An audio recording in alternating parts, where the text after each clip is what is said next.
মানি, এটা করব না, এটা ব্যাড ইউজ। এটা যে ইনকারেক্ট ইউজ তা বলছি না, এটা ব্যাড ইউজ।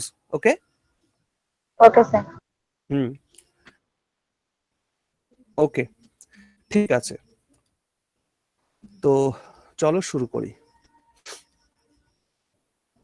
যাই হোক, দেখো আজকে আমরা প্রথমত যেটা শিখবো that is called the causative. এবার এখানে একটা প্রশ্ন ওঠে যে কজেটিভটা কি, ঠিক? তোমরা আমাকে বলতে পারো কজেটিভ কি জিনিস?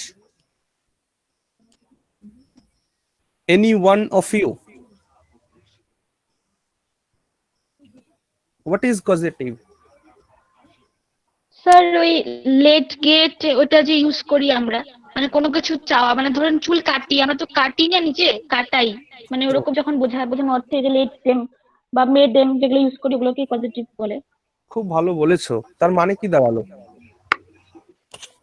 তুমি যে উদাহরণটা দিয়েছো একদম ঠিক দিয়েছো, কিন্তু হ্যাঁ, মানে স্যার আমরা তো ওটা নিজেরা করি না অ্যাকচুয়ালি, মানে কাউকে দিয়ে করাই, কিন্তু ধরুন বলি যে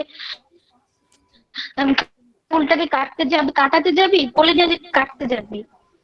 ভেরি গুড, মানে ভেরি গুড। নাম বলো তোমার? স্যার সুকন্যা। হ্যাঁ সুকন্যা, খুব ভালো বলেছো। পজিটিভ মানে হচ্ছে অ্যাক্টিং অ্যাজ আ কজ। বলো অ্যাক্টিং অ্যাজ এ কজ। বলো অ্যাক্টিং অ্যাজ আ কজ। তুমি একটা কারণ হিসাবে কাজ করবে। পজিটিভ মানে হচ্ছে তুমি নিজে করবে না, কাউকে দিয়ে করাবে। বলো আমার সঙ্গে সবাই। পজিটিভ মানে হচ্ছে নিজে করবো না, পজিটিভ মানে নিজে না করে কাউকে দিয়ে করানো। Very good, very good. তাহলে অ্যাকচুয়ালি পজিটিভ, দেখো আমরা তো ইনফিনিটিভ শিখেছি না?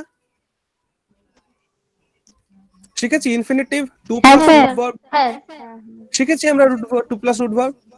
তো দেখো ইনফিনিটিভ কে কিভাবে পজিটিভে ইউজ করা হয় সেটাই আমরা শিখবো আজকে। ইনফিনিটিভ কে কিভাবে পজিটিভের মধ্যে ইউজ করা হয়। তাহলে পজিটিভের সংজ্ঞা কিন্তু আমি বলে দিয়েছি, কি? অ্যাক্টিং অ্যাজ আ কজ, একটা কারণ হিসাবে কাজ করা। ঠিক আছে? তার মানে যে আমি নিজে কাজটা করব না, আমি অন্যকে দিয়ে করাবো। বুঝেছো কি বললাম? যেমন হ্যাঁ স্যার। প্রত্যেক একটু রিপ্লাই দাও, আমি যা বলেছি বুঝেছো কিনা? হ্যাঁ স্যার। হ্যাঁ স্যার। তাহলে আমি আরেকবার রিপিট করে দিচ্ছি। পজিটিভ মানে হচ্ছে যে অ্যাক্টিং অ্যাজ আ কজ, কোন একটা কাজ ঘটবে, সেই কাজটার এক মানে কজ হিসাবে তুমি কাজ করবে শুধু। ঠিক আছে? আচ্ছা, কারো মাইকটা অন আছে, প্লিজ মাইকটা একটু অফ করে দাও, বাকিদের ডিস্টার্ব হবে তাহলে। মাইকটা কার অন আছে, প্লিজ মাইকটা অফ করো।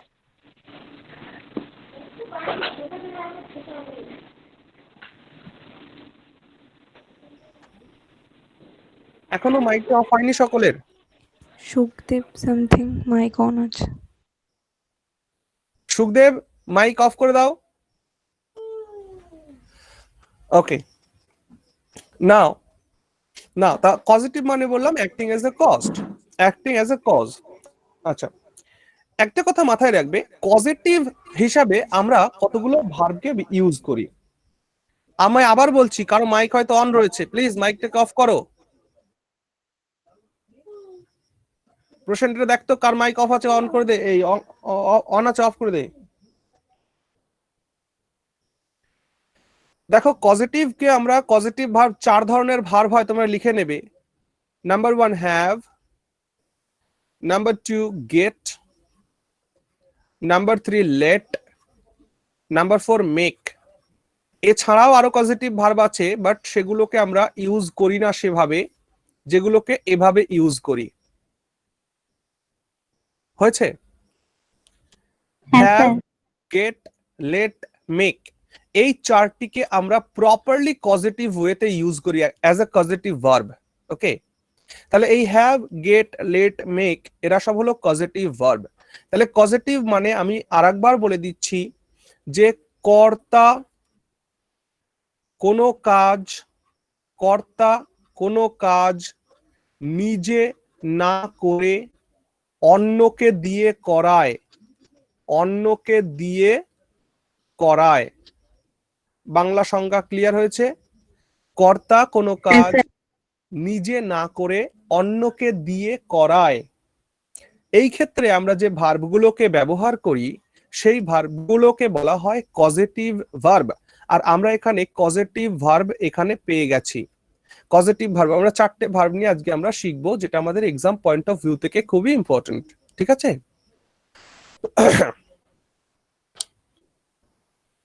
ক্লিয়ার? হ্যাঁ স্যার। হ্যাঁ স্যার। ऐसे বেশ বেশ। এবার যেমন সুকন্যা একটা উদাহরণ বলেছিল, সুকন্যা কি উদাহরণ বলেছিল একবার বলে ফেলো তো। হ্যাঁ স্যার, মানে আমরা তো চুলটা ধরুন নিজেরা কাটি না, কাউকে দিয়ে কাটাই, মানে চুলটা Yes. কাউকে দিয়ে কাটাই আর কি। ইয়েস। তাহলে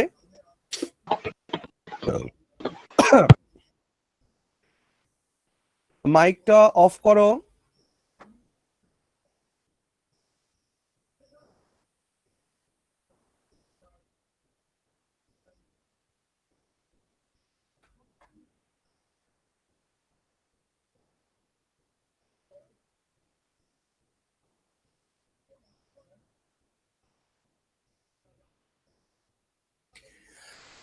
দেখো সুকন্যা যে এক্সাম্পলটা বলেছে, কি বলেছে? আমি নাপিতকে দিয়ে চুল কাটাই, এই তো? হ্যাঁ স্যার। আমরা এমন বলি, আমরা নাপিতকে দিয়ে ও দিয়ে কোথায় গেল, এখানে দিয়ে না, আমরা নাপিতকে দিয়ে চুল কাটাই। এটা আমাদের বাংলা বাক্য। তো এই ধরনের কথা আমরা আরো বলে থাকি, আমরা পরবর্তী সময় এক্সাম্পল দেখব। কিন্তু এখানে আমি তোমাদেরকে কিন্তু কি করছি না, স্ট্রাকচার লেখাচ্ছি, স্ট্রাকচার। দেখো নাম্বার 1 মনে রাখবে, হ্যাভ, লেট অ্যান্ড মেক, এই যে 3টে পজিটিভ ভার্ব তোমরা পয়েন্ট পয়েন্ট করে লিখে নিতে পারো। তোমরা পয়েন্ট পয়েন্ট করে লিখে নেবে, নোট করে লেখো। হ্যাভ, লেট, মেক, লিখেছো? হ্যাঁ sir. Comma let, comma make, এই সমস্ত পজিটিভ ভার্বগুলির পরে, এই সমস্ত পজিটিভ ভার্বগুলির পরে কখনোই কোনো ইনফিনিটিভ এর ব্যবহার হবে না। কখনোই কোনো ইনফিনিটিভ এর ব্যবহার হবে না। লিখে নিয়েছো?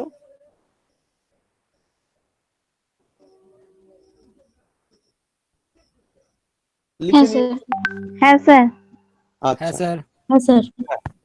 কিন্তু দাড়ি দিয়ে লেখো, কিন্তু দাড়ি দিয়ে লেখো, কিন্তু গেট এর পরে ইনফিনিটিভ ব্যবহার করতেই হবে। কিন্তু গেট এর পরে ইনফিনিটিভ এর ব্যবহার করতেই হবে। লিখে নিয়েছো? হ্যাঁ স্যার। হ্যাঁ তাহলে তোমরা হ্যাঁ, কি লিখলে? তোমরা লিখলে যে হ্যাভ, লেট, মেক এই সমস্ত পজিটিভ ভার্বের পরে কখনোই কোনো ইনফিনিটিভ ব্যবহার করব না, কিন্তু গেট এর পরে ইনফিনিটিভ ব্যবহার করতেই হবে। তোমরা তাই লিখলে? হ্যাঁ স্যার। হ্যাঁ স্যার। ইয়েস। দেন যদি তাই লিখে থাকো, এবার তাহলে আমি তোমাদের জন্য স্ট্রাকচার দিচ্ছি, 2টো স্ট্রাকচার। তাহলে তোমরা এখানে একটা স্টার মারবে। হ্যাঁ বলো, কেউ কিছু বলছো?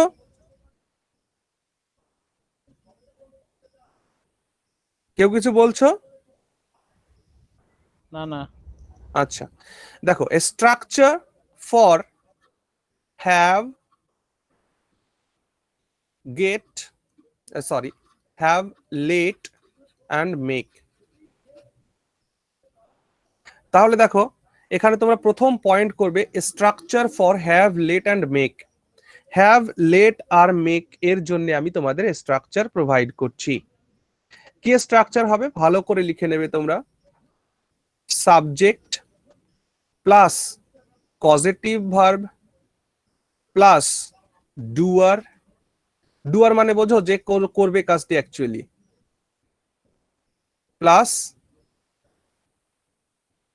Plus root verb plus object. হয়েছে?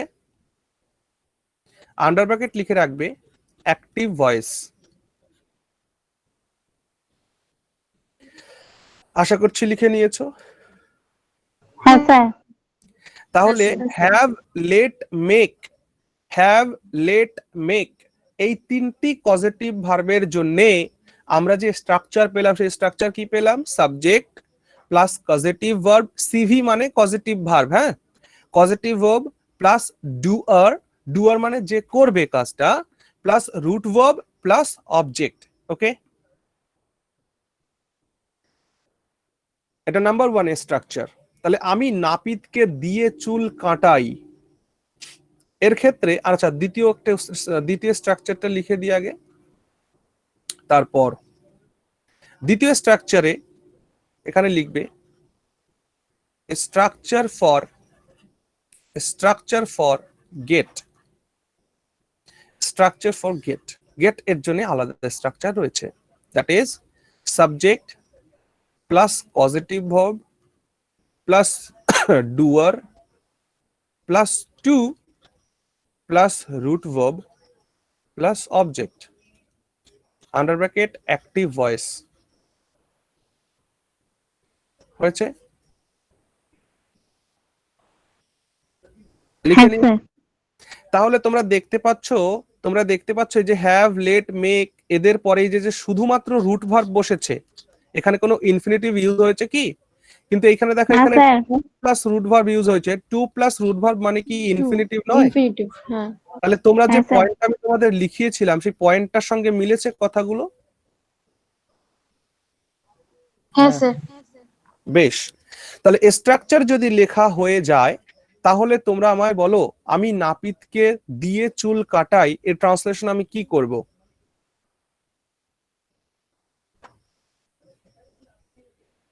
আই প্রথমে যদি হ্যাভ ভার্ব ইউজ করো তাহলে কি করবে? পজিটিভ ভার্ব বসাও, I have the barber, I have the barber cut my hair, cut my hair. লিখেছো?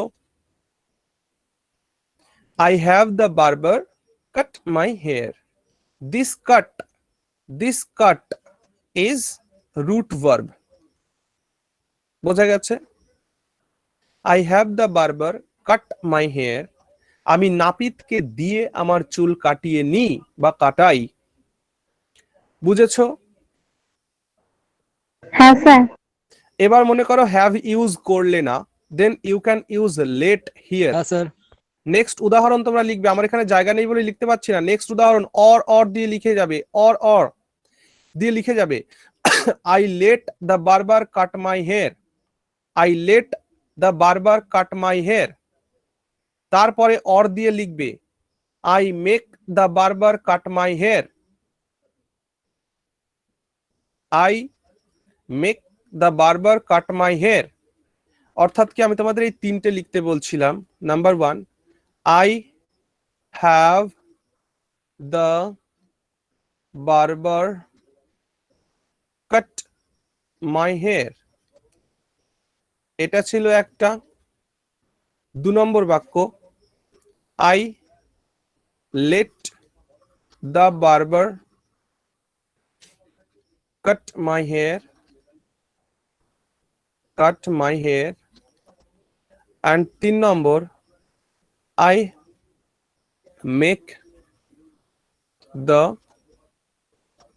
barber cut my hair। ঠিক আছে, এই তিনটের মানেই এক। কি বললাম বোঝা গেল? হ্যাঁ স্যার। এবার আমার কথা খুব ভালো করে শুনবে। আমি কোথায় হ্যাভ ইউজ করব, কোথায় লেট ইউজ করব, কোথায় মেক ইউজ করব, ঠিক আছে?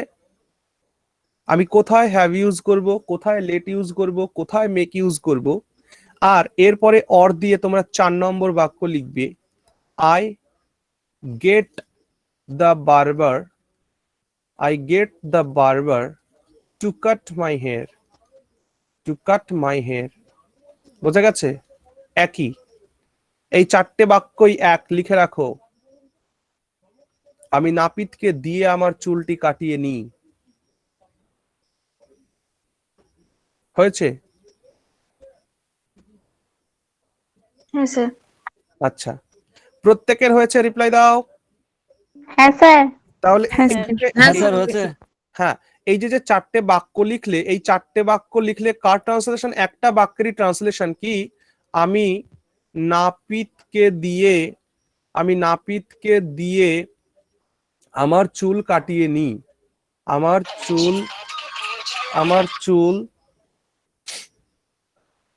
চুল কাটাই বা কাটিয়ে নিই, একই কথা।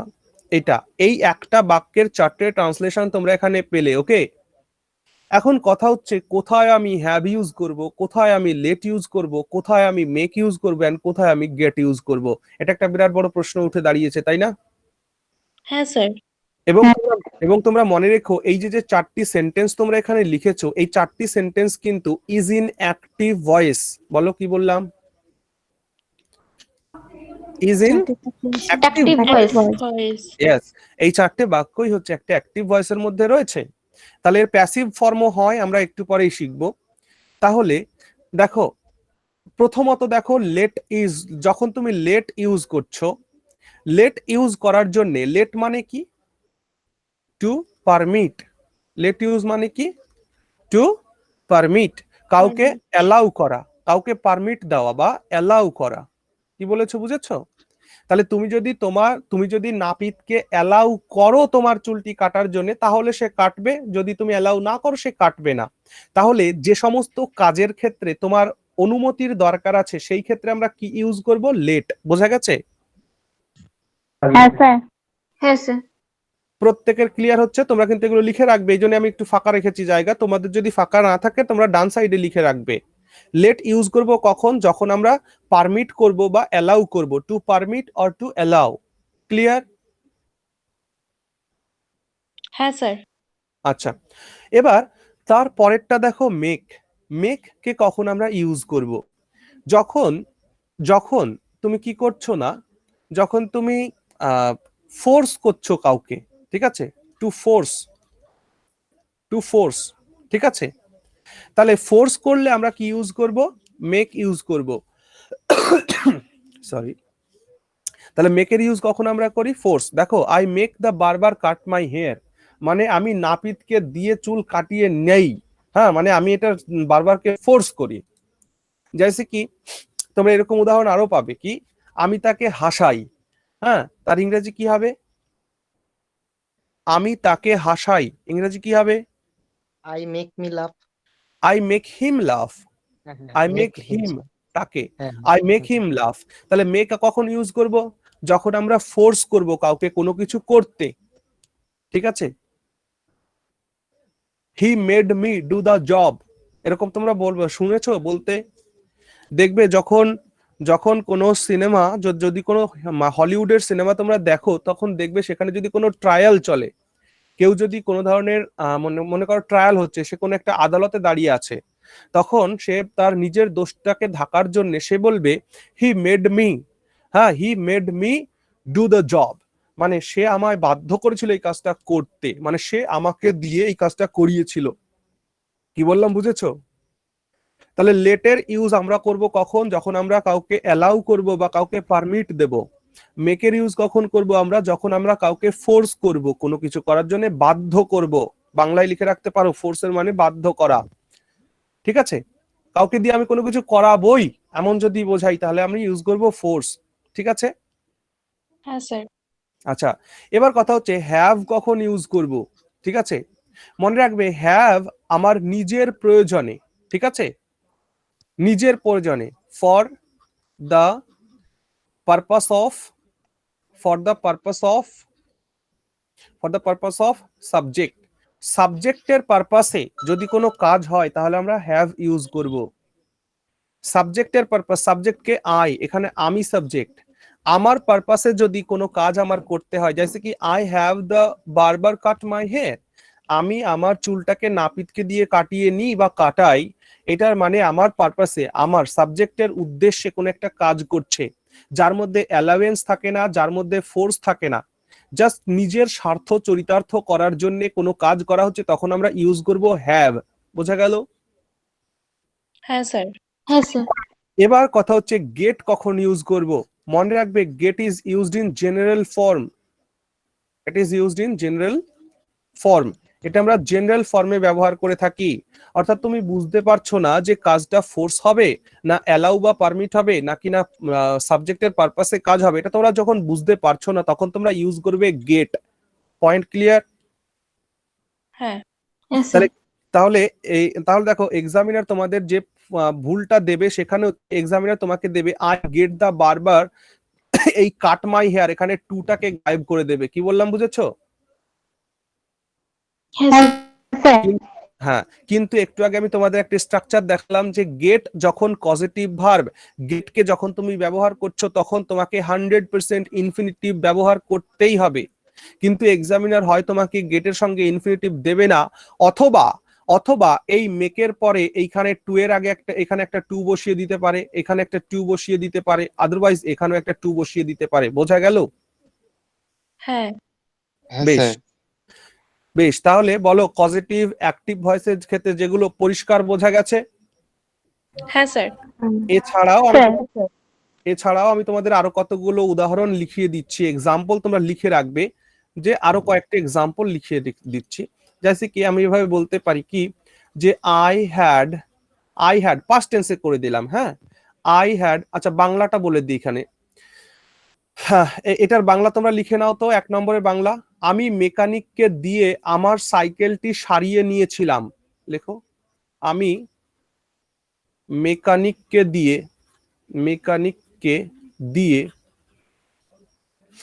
আমার সাইকেলটি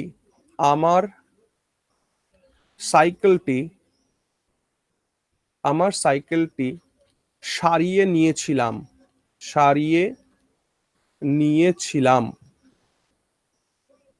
হয়েছে? আমি মেকানিককে দিয়ে আমার সাইকেলটি সারিয়ে নিয়েছিলাম। তাহলে সেই ক্ষেত্রে যে ট্রান্সলেশনটা হবে কি হবে? আই হ্যাড, বলো কি হবে? Cycle. I had my cycle no repair no, I had the, the এখানে cycle. ডুয়ার আছে ভাই, ডুয়ার আছে, হ্যাঁ, ডুয়ার আছে। আমি এখনো প্যাসিভে যাইনি, চিন্তা করো না, আমি জানি তো ভুল করবে এরকম করেই। এখানে হবে কি আই হ্যাড দ্য মেকানিক, এখানে ডুয়ার বসাতে হবে। যে ভাই বলেছো, যে ভাই এখানে সাইকেল বলেছো, সে কি বুঝতে পেরেছো আমি কি বলতে চাইছি? হ্যাঁ স্যার বুঝতে পেরেছি। হ্যাঁ, এখানে ডুয়ার বসাতে হবে, এটা ডুয়ারের জায়গা যে কাজটা করবে।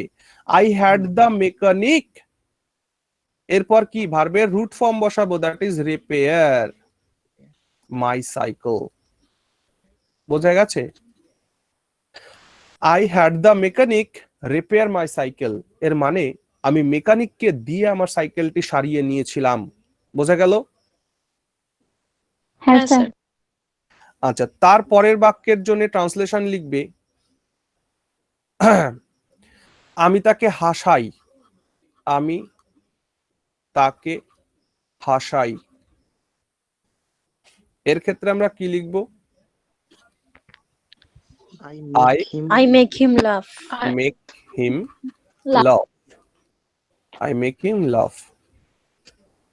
হয়েছে? তাহলে দেখো, subject, positive verb, doer, root verb. হয়েছে?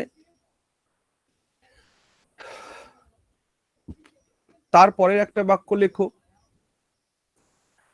আমি তোমায়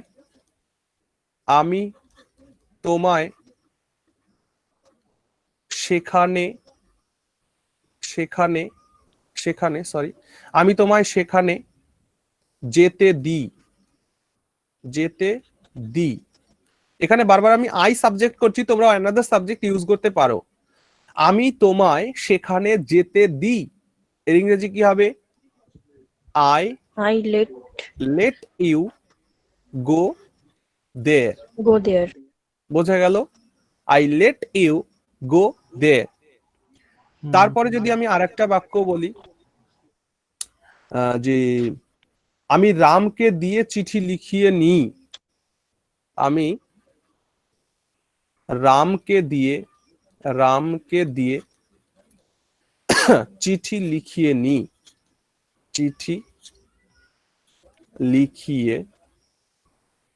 আচ্ছা, এটা ফিউচারে করে দিই, দাঁড়াও, এটা একটা উদাহরণ ফিউচারে করে দিই। আমি রামকে দিয়ে চিঠি লিখিয়ে নেব, বলি না আমরা এরকম কথা? আমি ওকে দিয়ে কাজটা করিয়ে নেব, হ্যাঁ তোমার স্যার। চিন্তা করতে হবে না। হ্যাঁ, তাহলে আমি রামকে দিয়ে চিঠি লিখিয়ে নেব, ফিউচারে করে দিলাম। তাহলে এর ট্রান্সলেশন কি করব? I shall gate. তাহলে টেন্স ক্যারি করবে কজেটিভ ভার্ব, মাথায় রেখো। টেন্স কে ক্যারি করবে? Causative verb. Positive verb. Yes, I shall gate, বলো, আচ্ছা রাম। স্যার, এখানে মেক কেন হবে না? ইয়েস, স্যার এখানে তো মেক করতে হতে পারে। হ্যাঁ, এখানে তো ফোর্স বোঝাতে পারে। হবে হবে হবে, কিন্তু আমি মানে এটা এখানে জেনারেল ফর্মে করছি তাই। হ্যাঁ, আমি এখানে হ্যাড দিয়ে করেছি, এখানে মেক দিয়ে করেছি, এখানে লেট দিয়ে করেছি, আচ্ছা। তাই এখানে গেট আচ্ছা, দিয়ে আচ্ছা। করছি। হ্যাঁ, আচ্ছা। ইউ ক্যান ইউজ, কোনো ব্যাপার না। I shall get Ram to write the letter. এইখানে মাথায় রেখো, যখনই গেট ইউজ করবে তখনই টু ব্যবহার করবে। I shall get Ram to write the letter, এর মানে হচ্ছে আমি রামকে দিয়ে চিঠি লিখিয়ে নেব। বোঝা গেল? হ্যাঁ স্যার। হ্যাঁ স্যার। তাহলে পজিটিভের অ্যাক্টিভ ফর্ম প্রত্যেকের ক্লিয়ার হয়েছে? হ্যাঁ স্যার। হ্যাঁ স্যার। তাহলে তোমাদের মধ্যে এমন কেউ আছো যে পজিটিভের অ্যাক্টিভ ফর্ম বুঝতে পারোনি? হ্যাঁ, না না, আচ্ছা আচ্ছা, বেশ। তাহলে প্রত্যেকে অ্যাক্টিভ ফর্মটা বুঝে ফেলেছো? হ্যাঁ হ্যাঁ স্যার। স্যার। হ্যাঁ sir. Now in passive form, এদের যখন আমরা প্যাসিভ ফর্মে ইউজ করি, তোমাদেরকে আমি একটা কথা বলেছিলাম যে প্যাসিভ মানেই হচ্ছে বি ভার্বের সঙ্গে ভি3 বসবে, বলেছিলাম নাকি? হ্যাঁ স্যার। তার সাথে কিন্তু আমি আরেকটা কথাও বলেছিলাম, তার সঙ্গে আমি আরেকটা কথাও বলেছিলাম যে প্যাসিভ আমরা অ্যাক্টিভ থেকে প্যাসিভ কেন করি। আমরা অ্যাক্টিভ থেকে প্যাসিভ করার আমাদের মূল কারণটাই হচ্ছে যে সাবজেক্টের প্লেসে যে আসবে তাকে জোর দেওয়া, তাই না? হ্যাঁ স্যার। ইয়েস। হ্যাঁ স্যার। তাহলে তাহলে প্যাসিভ সব ক্ষেত্রে, অর্থাৎ এই পজিটিভের ক্ষেত্রে বি ভার্বের সাথে থার্ড ফর্ম ইউজ হয়ে প্যাসিভ হয় না, মাথায় রেখো। কি বললাম বলো একটু? পজিটিভের প্যাসিভের ক্ষেত্রে বি ভার্বের সাথে ভি3 যোগ হয়। ইয়েস ইয়েস, পজিটিভের ক্ষেত্রে বি ভার্বের সঙ্গে ভি3 ইউজ হয় না। এটা ইউজ হয় কেমন? সাবজেক্ট অবজেক্টের প্লেসে আসে, অবজেক্ট সাবজেক্টের প্লেসে চলে যায়।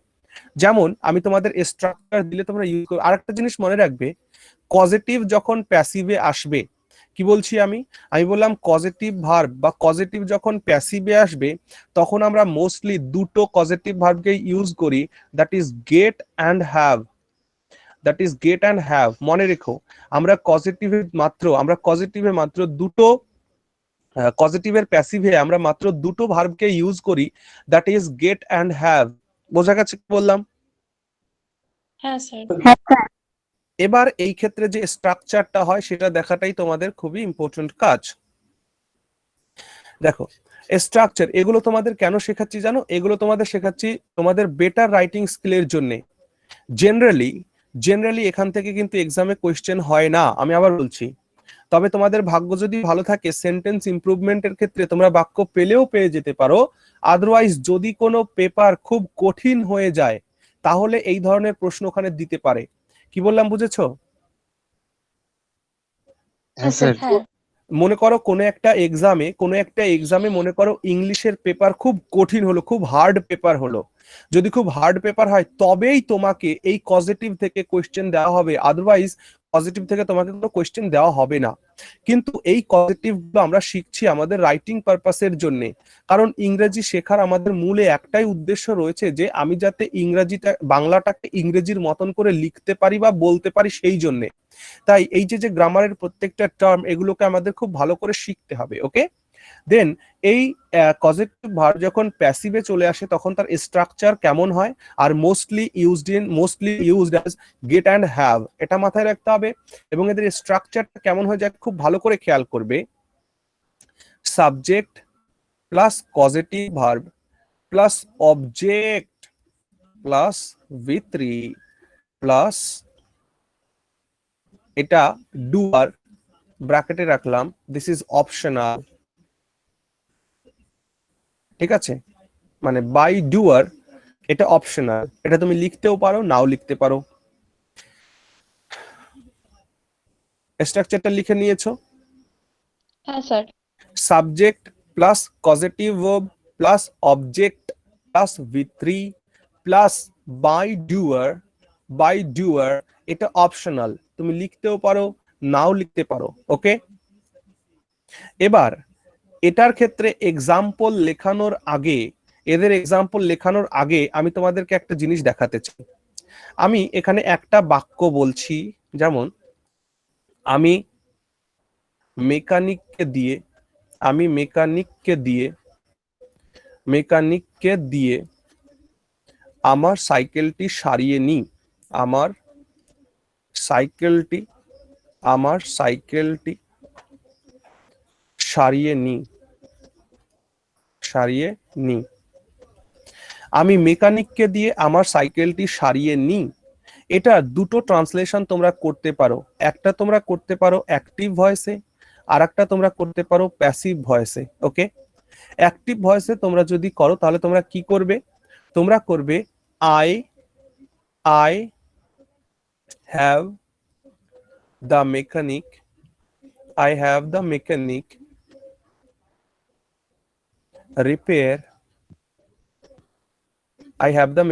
রিপেয়ার মাই সাইকেল।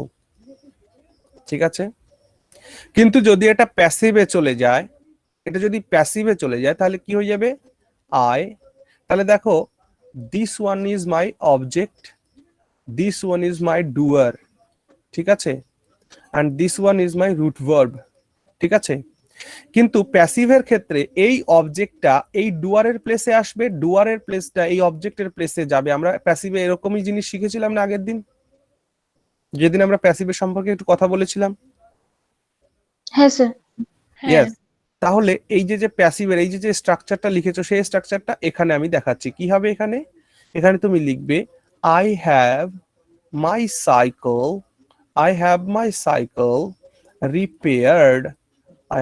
Cycle repaired. এইখানে ফুল স্টপ তুমি দিতে পারো।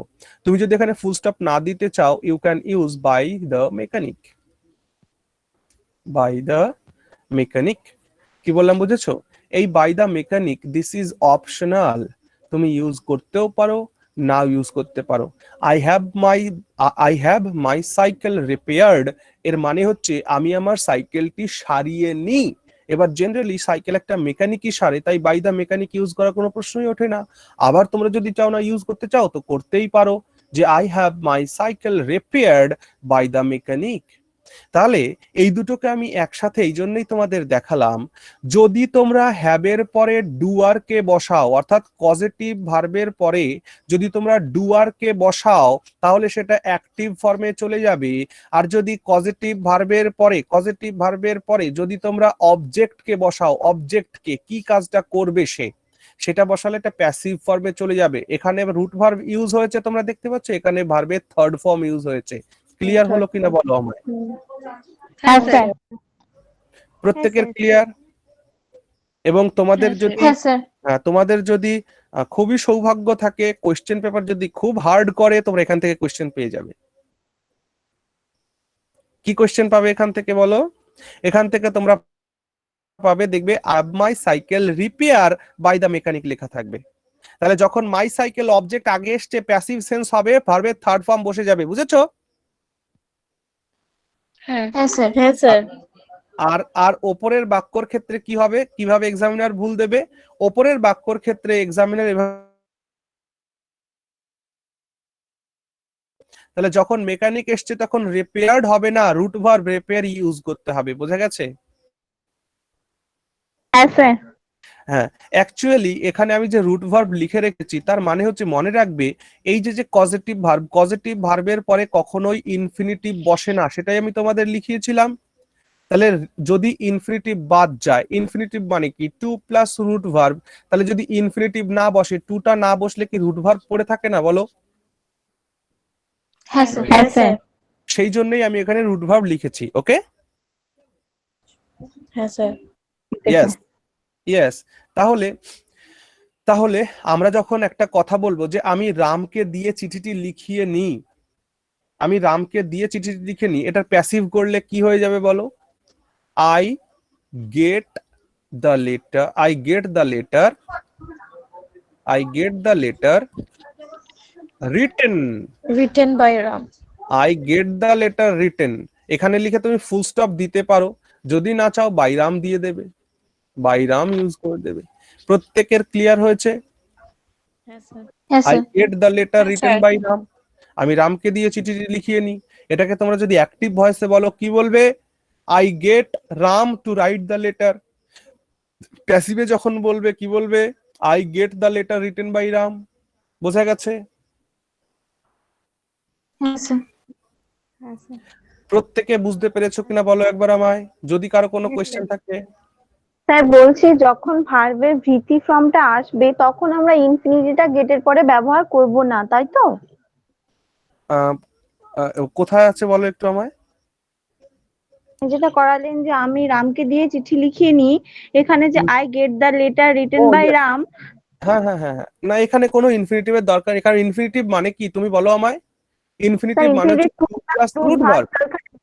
তাহলে ওই জন্য টু দেবো না, তাই তো? yes yes, written is not a root verb, written is not a root verb, clear? The verb third form. হ্যাঁ yes, sir. written is v3, তাহলে এখানে তো প্রশ্নই ওঠে না টু বসানোর। কিন্তু গেট যখন অ্যাক্টিভ ভয়েস ইউজ করব, গেটের পরে টু কিন্তু অবশ্যই ইউজ করব। প্রত্যেকের ক্লিয়ার হয়েছে? হ্যাঁ স্যার। চলো তাহলে কজেটিভ ভার্ব সম্পর্কে তোমরা তোমাদের যে নলেজ সেটা কমপ্লিট হলো কিনা হলো না একটু বলো আমায়। হলো স্যার। হলো sir. Yes, sir. Yes, sir. Good. তাহলে এমন কেউ আছো যে বুঝতে পারোনি?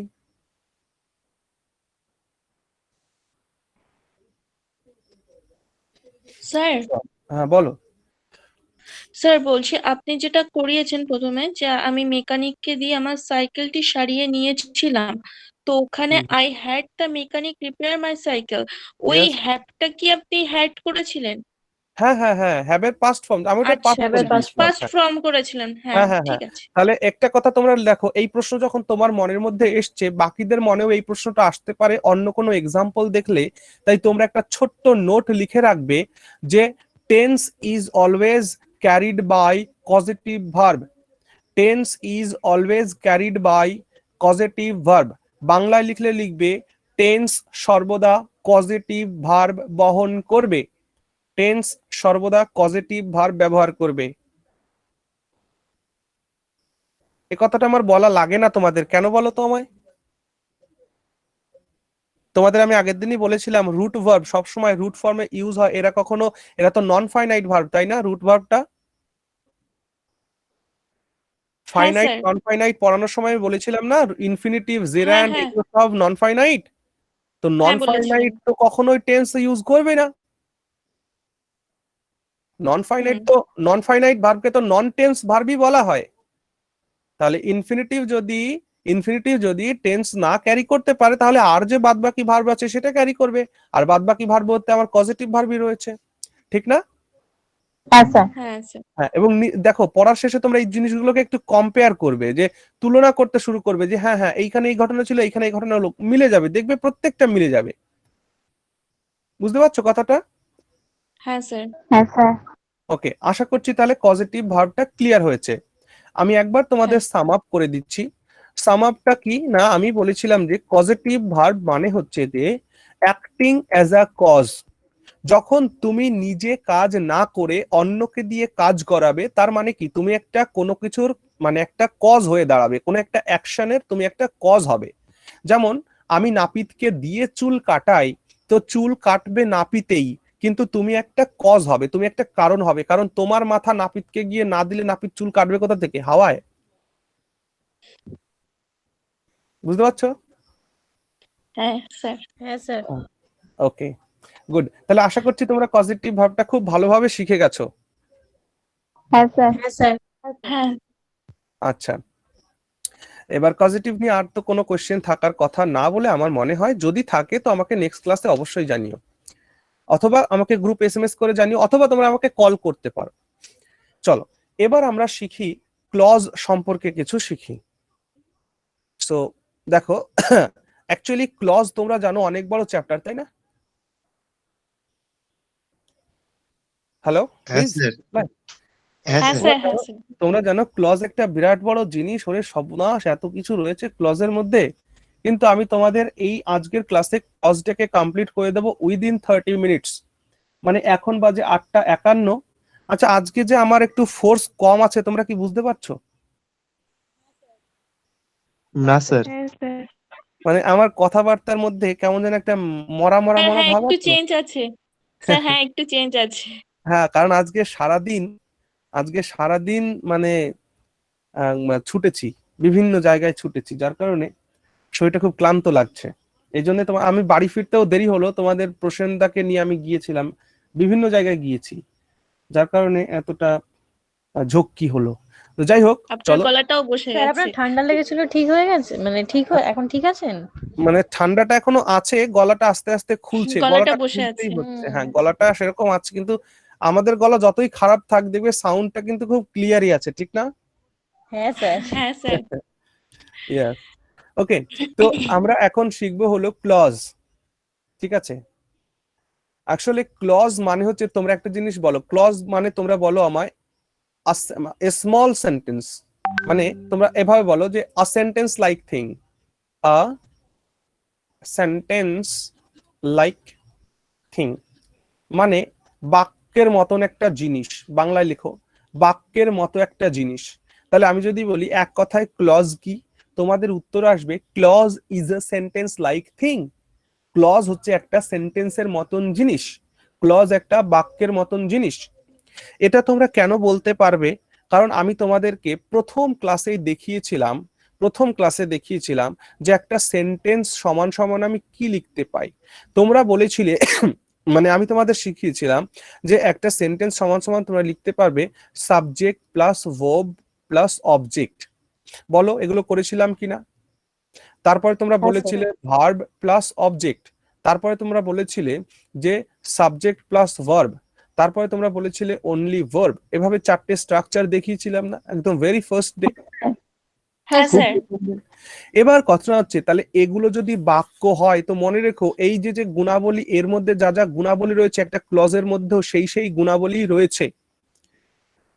বলো কি বললাম?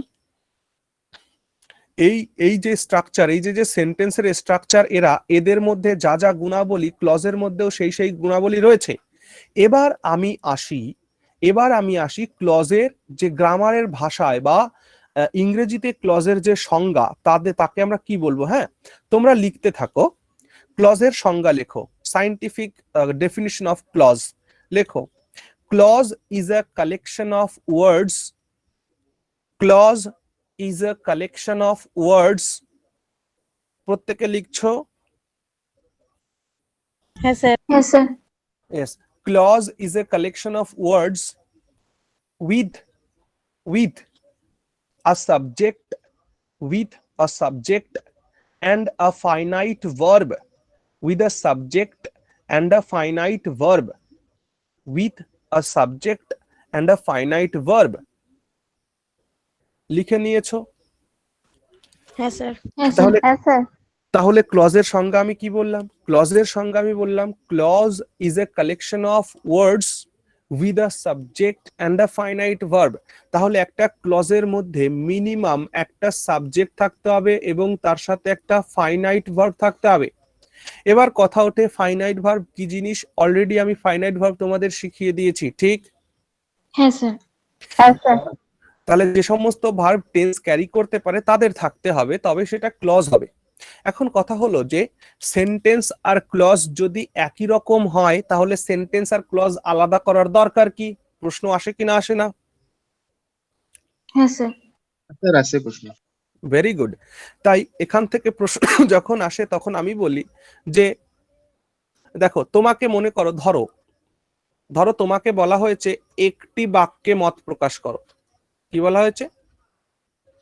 একটি বাক্যে মত প্রকাশ। মত প্রকাশ করো। এখন তোমার যে মত, সেই মতটা হচ্ছে যে রাম নাচ করে রাম নাচ করে সীতা দেবী গান করে, ঠিক আছে? তুমি কি বলতে চাও? তুমি বলতে চাও যে রাম নাচ করে এবং সীতা দেবী গান করে, এই কথাটা তুমি বলতে চাও। তাহলে তাহলে তুমি একটি বাক্যে মত প্রকাশ করতে হবে, কিন্তু তোমার মনের মধ্যে এমন এসছে যে রাম ডান্সেস, আর মনের মধ্যে এসছে সীতা সিংস। তাহলে Ram dances and Sita sings, এই দুটো বাক্য তোমার মাথার মধ্যে এসছে, কিন্তু তোমাকে এখানে বলা হয়েছে যে একটি বাক্যে মত প্রকাশ করো। তাহলে এই তোমার পুরো বক্তব্য, এই দুটো বাক্যকে কি একটা জায়গায় আনতে হবে না? হ্যাঁ তাই তাই তোমরা কি লিখবে? তোমরা এরকম লিখবে যে Ram dances and Sita sings. বুঝেছো কি বলেছি? হ্যাঁ তাহলে এই যে অনেকগুলো বাক্য না লিখে আমি যদি একটা বাক্যের মধ্যেই প্রকাশ করি, তখন এই যে দুটো দুটো সেন্টেন্সের মতন অংশ, এইগুলো হয়ে যায় এক একটা clause. This is a clause and Sita sings, this is a clause and this is connector বা লিঙ্কার। কি বলেছি বুঝেছো? হ্যাঁ হ্যাঁ স্যার। প্রত্যেকের ক্লিয়ার হয়েছে ক্লজ আমরা কেন ব্যবহার করি? হ্যাঁ sir.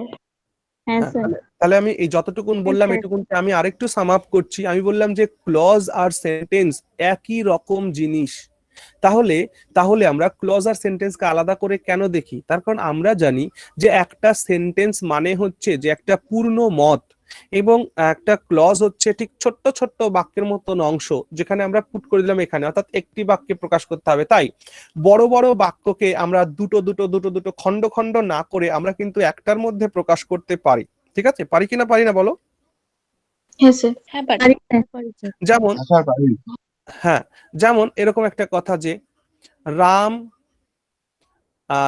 said to me, Ram said to me, full stop, he said he said আচ্ছা, রাম said to me, এক মিনিট একটু মুছে নি। রাম said he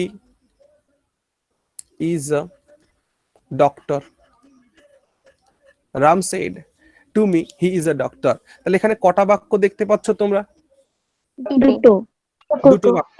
তাহলে রাম আমাকে বলেছিল সে একজন ডাক্তার। এই দুটো বাক্যকে একটা বাক্যের মধ্যে প্রকাশ করতে গেলে তোমরা এরকম বলবে, Ram said to me that he was a doctor।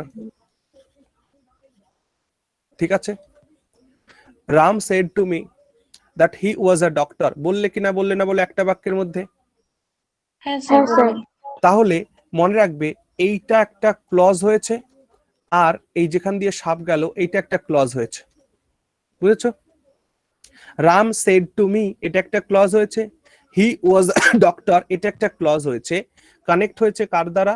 That এর দ্বারা। দ্যাট ইজ কল্ড লিঙ্কার বা কানেক্টর, যাই বলো। বোঝা গেছে? হ্যাঁ তো তাহলে- দ্যাটটা কি এখানে কনজাংশন হিসেবে ইউজ হয়? এরকম হ্যাঁ, কিছু? ইয়েস, দ্যাট এখানে কনজাংশন হিসেবে ইউজ হয়। কনজাংশন বলতে আমরা যেটাকে লিঙ্কার বলি বা বাইন্ডার বলে থাকি বা কানেক্টর বলে থাকি, যা খুশি। ঠিক আছে? ক্লিয়ার? Okay, sir. এবং দ্যাট আমরা কেন বসাই আমরা ন্যারেশনে গিয়ে শিখবো দ্যাট আমরা কেন বসাই। হ্যাঁ, ওকে, আচ্ছা। তাহলে এখানে আমরা দেখতে পাচ্ছি দুটো বাক্য হয়ে গেল। এবার এখান থেকে আমি তোমাদের আসছি, তাহলে ক্লজ কি জিনিস বুঝতে আর কারো কোনো অসুবিধা আছে বলো আমায়? না স্যার। না স্যার। এবার আমরা শিখবো ক্লাসিফিকেশন অফ ক্লজ। ঠিক আছে? এবার আমরা শিখবো ক্লাসিফিকেশন অফ ক্লজ। দেখো, আমরা যখন ক্লজকে ক্লাসিফাই করব, ক্লাসিফিকেশন অফ ক্লজ, ক্লজের ক্লাসিফিকেশন। ক্লজকে যখন আমরা ক্লাসিফাই করব, মনে রাখবে ক্লজ হচ্ছে তিন প্রকার। বলো ক্লজ কয় প্রকার? তিন প্রকার। একটাকে আমরা বলে, হ্যাঁ ভেরি গুড, একটাকে আমরা বলে থাকি মেইন ক্লজ। নাম্বার 2 সাবঅর্ডিনেট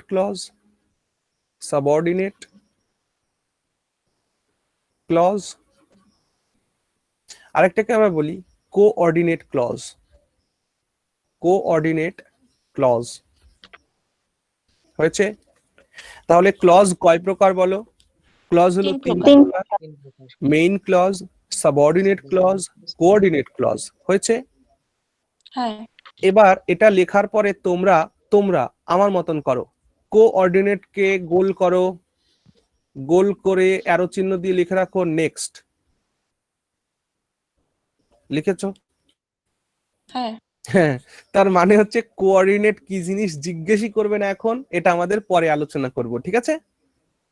ঠিক আছে। আচ্ছা, এবার আমাদের তাহলে পড়ে থাকলো দুটো clause, that is main clause and subordinate clause, ঠিক আছে? এই মেইন ক্লজকে আরো একটা নামে বলা হয়, একে বলা হয় ইন্ডিপেন্ডেন্ট ক্লজ। কি বলা হয়? Independent clause. আর সাবঅর্ডিনেট ক্লজকে বলা হয় ডিপেন্ডেন্ট ক্লজ। ডিপেন্ডেন্ট ক্লজ হয়েছে। Dependent clause.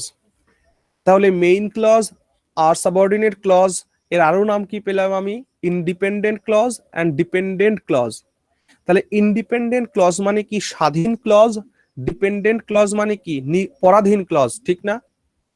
হ্যাঁ তাহলে মনে রাখবে ইন্ডিপেন্ডেন্ট ক্লজ বাক্যে একাই ব্যবহৃত হতে পারে, একাই ব্যবহৃত হতে পারে।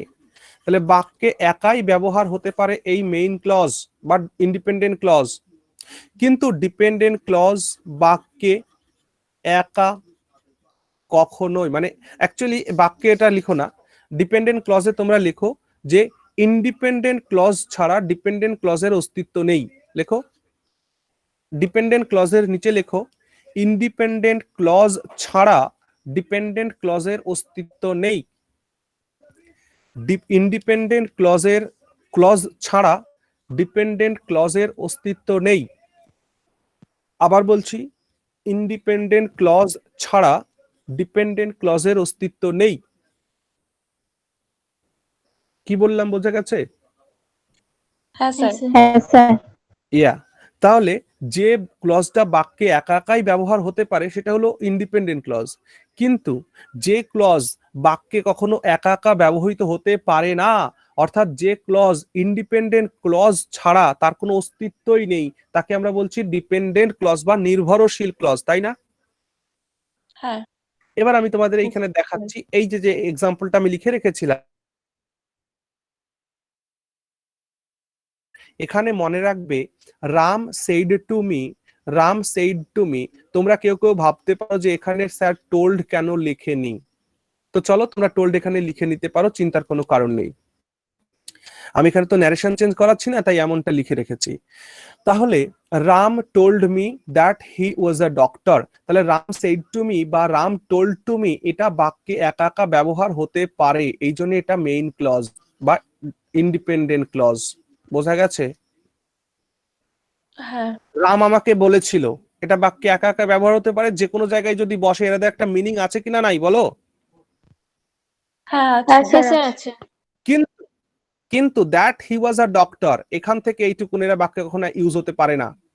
That he was a doctor, যে সে একজন ডাক্তার ছিল, এর কোনো মানে বুঝলে?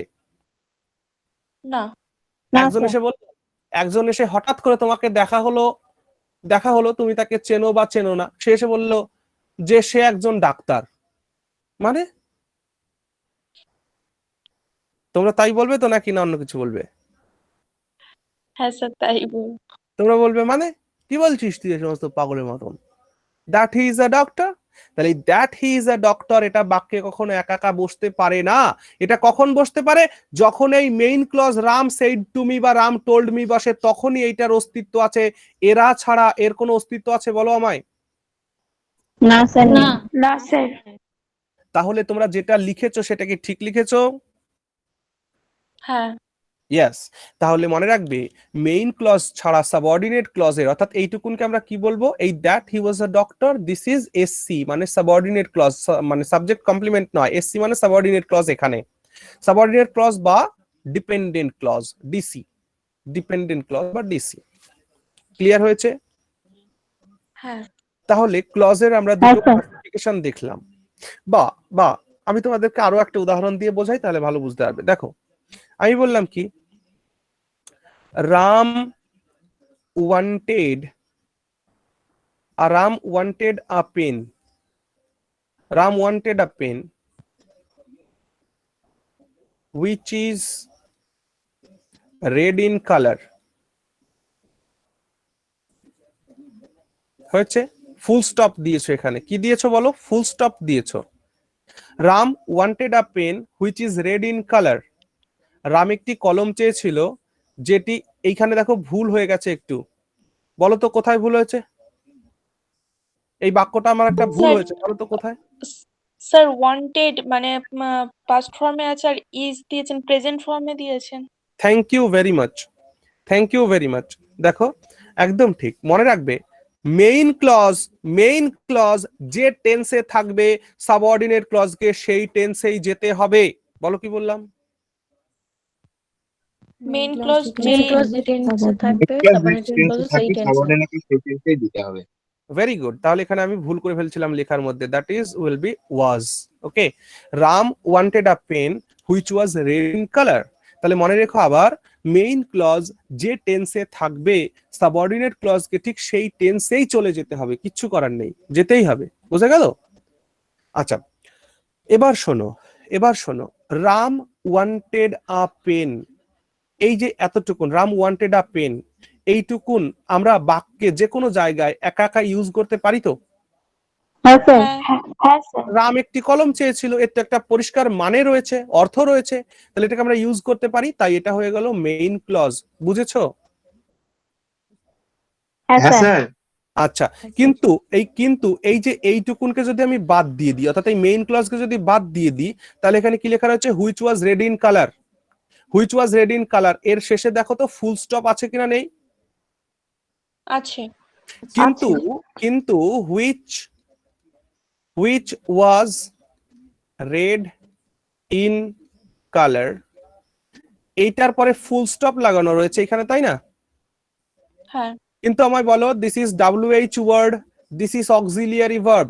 বলেছিলাম WH ওয়ার্ডের পরে অক্সিলিয়ারি ভার্ব বসালে তো কোশ্চেন হয়ে যায়। হ্যাঁ স্যার বলেছিলেন। হ্যাঁ স্যার। বলেছিলাম, মনে পড়ছে তো সবার? হ্যাঁ স্যার। হ্যাঁ স্যার। ওয়ার্ডের পরে অক্সিলিয়ারি ভার্ব যখনই বসবে তখনই সেটা কোশ্চেন হবে, কিন্তু এখানে তো রয়েছে ফুল স্টপ, তাহলে এর কি অর্থ আছে? না স্যার, নাই। যদি এর পরে কোশ্চেন মার্ক থাকতো তবে অর্থ থাকতো, কিন্তু এখানে কোনো কোশ্চেন মার্ক নেই, এখানে ফুল স্টপ আছে, তার মানে এই হুইচ ওয়াজ রেড ইন কালারের মানেই নাই। হঠাৎ করে মনে করো, ওই আবার সেই আগের উদাহরণ দিই, হঠাৎ করে তোমার একটা বন্ধু এসে তোমাকে বললো which was red in colour, তখন তুমি কি করবে? Which was red in colour, ও এসে বলছে which was red in colour, তখন তুমি বলবে তুই ভাই আগ্রা থেকে ঘুরে আয়। কোথা থেকে ঘুরে আসবে? আগ্রা থেকে, পাগল হয়ে গেছে। হ্যাঁ, গুড, আগ্রা থেকে ঘুরে আয়। তাহলে সে যখন তুমি বলবে যে আগ্রা থেকে ঘুরে আয়, তখন সে বলবে যে Ram wanted a pen which was red in colour. বলছে আচ্ছা আচ্ছা, এবার বুঝলাম। তো এইভাবে বল। তাহলে বুঝতে পারছো, মেইন ক্লজ ছাড়া সাবঅর্ডিনেট ক্লজের কোনো অর্থই হয় না। ক্লিয়ার? হ্যাঁ স্যার। হ্যাঁ স্যার, আশা করছি প্রত্যেকে বুঝেছো। হ্যাঁ স্যার, এবার হ্যাঁ স্যার, এবার আরেকটা কথা বলি, যে মনে রাখবে মেইন ক্লজের কোনো ফার্দার ক্লাসিফিকেশন নাই। বলো কি বললাম? মেইন ক্লজের কোনো ফার্দার ক্লাসিফিকেশন নেই। হ্যাঁ, মেইন ক্লজের কোনো ক্লাসিফিকেশন নেই, কিন্তু সাবঅর্ডিনেট ক্লজের ক্লাসিফিকেশন আছে। তাই এবার আমরা চলে যাব সাবঅর্ডিনেট ক্লজের মধ্যে। তাহলে সাবঅর্ডিনেট ক্লজের মধ্যে এবার আমরা প্রবেশ করছি। সাবঅর্ডিনেট ক্লজকে আমরা একটা কি ক্লজ বলেছিলাম? ডিপেন্ডেন্ট ক্লজ বলেছিলাম, তাই না? হ্যাঁ তাহলে ডিপেন্ডেন্ট ক্লজের ক্লাসিফিকেশন এবার আমরা শিখব। ডিপেন্ডেন্ট ক্লজকে ভাগ করা যায় মোট চারটি ভাগে, কিন্তু তোমরা পড়েছো 3টি ভাগে। কি বললাম একবার বলো? ডিপেন্ডেন্ট ক্লজকে মোট মোট চারটে ভাগে ভাগ করা যায়। আমরা 3 ভাগে পড়ি। হ্যাঁ, ভেরি গুড। তোমরা যেটা পড়োনি that is called that clause. কি পড়োনি বলো? দ্যাট ক্লজটা আমরা পড়িনি। দ্যাট ক্লজ, ইয়েস, দ্যাট ক্লজটা তোমরা পড়োনি। এবং এটা কিরকম গোল করো, গোল করে এখানে লিখে রাখো নেক্সট। লিখেছো? হ্যাঁ স্যার। হ্যাঁ, তাহলে এই দুটো আমি তোমাদের কোনো একটা ক্লাসের ফাঁকে বলে দেবো, ঠিক আছে? এই যে যেগুলো নেক্সট নেক্সট বলবো আমি, মনে রাখবে এগুলো ইম্পর্ট্যান্ট নয়, এগুলো একদমই ইম্পর্ট্যান্ট নয়, কিন্তু যখন আমি তোমাদের সিচুয়েশন তৈরি হবে সেই সিচুয়েশনে বলে দেবো, ওকে? কারণ এই সমস্ত জিনিসগুলো এমনই জিনিস, এদের যদি সিচুয়েশন না তৈরি হয় তাহলে তোমরা বুঝতে পারবে না। তাই এটা আমি সিচুয়েশন আসলে এগুলো বলে দেবো। তাহলে আমাদের যে তিনটি ইম্পর্ট্যান্ট, যে তিনটি আমরা পড়েছি, সেই তিনটি কি জিনিস একটু দেখে নিই। That is number 1, noun clause. Noun clause. Number 2, adjective clause. Adjective clause. Number 3, adverb clause. Adverb clause. তাহলে বলো ডিপেন্ডেন্ট ক্লজ কে বা সাবঅর্ডিনেট ক্লজ কে আমরা কটা ভাগে ভাগ করতে পারি? 4 ভাগে। 4 ভাগে। 4 ভাগে। কিন্তু এখন আমাদের কয় ভাগে জানা দরকার? 3 ভাগে। 3 ভাগে। 3 ভাগে। কি কি? কি কি? Noun Noun clause, clause, adjective adjective clause, clause, adverb clause. Very good. তোমরা এই অ্যাডজেক্টিভ ক্লজের আরেকটা নাম শুনে থাকবে, তাই অর দিয়ে বলে দিই, রিলেটিভ ক্লজ। কি নাম শুনে থাকবে? Relative clause. Relative clause. অর্থাৎ যেটাই রিলেটিভ ক্লজ সেটাই অ্যাডজেক্টিভ ক্লজ, ওকে? তোমরা এইভাবে নোট করে নিয়েছো? হ্যাঁ স্যার। আচ্ছা, তোমাদের যদি এভাবে নোট করা হয়ে যায় তাহলে তোমরা এর নিচে আরো চিহ্ন দিয়ে বাংলায় লিখবে বা যে কোনো ভাষায় লেখো, ইট অ্যাক্টস অ্যাজ আ নাউন। তাহলে নাউন ক্লজ কিসের মতন কাজ করবে? নাউনের মতো। নাউনের মতো। Very good. তাহলে যে ক্লজটা একটা নাউনের মতো কাজ করবে সেই ক্লজটাকে বলবো আমি নাউন ক্লজ। নাম্বার 2, এটা তো তোমরা লিখবে ইট অ্যাক্টস অ্যাজ অ্যান অ্যাডজেক্টিভ। যে ক্লজ একটা অ্যাডজেক্টিভের মতন কাজ করবে তাকে আমি রিলেটিভ ক্লজ বা অ্যাডজেক্টিভ ক্লজ বলবো। ক্লিয়ার? হ্যাঁ। হ্যাঁ স্যার। আর 3 নম্বরটা লিখে রাখবে similar way, it acts as an adverb. এটা একটা অ্যাডভার্বের মতন কাজ করবে। ইট অ্যাক্টস অ্যাজ অ্যান অ্যাডভার্ব, এটা একটা অ্যাডভার্বের মতন কাজ করবে। লিখে নিয়েছো? হ্যাঁ স্যার। আচ্ছা, আমি তোমাদের তো ডিটেলসে শেখাবোই, নাউন ক্লজকেও ডিটেলসে পড়াচ্ছি, অ্যাডজেক্টিভ ক্লজকেও ডিটেলসে আলোচনা করব, অ্যাডভার্ব ক্লজকেও ডিটেলসে আলোচনা করব, কিন্তু আগে আমি তোমাদের দেখাই যে অ্যাকচুয়ালি ঘটনাটা কি ঘটছে। ওকে, এটাকে পরিষ্কার করি। দেখো আমি প্রথম একটা বাক্য লিখলাম যে I know where he lives. 2 নম্বর একটা বাক্য লিখলাম, I know the place where he lives. 3 number, I went there. I went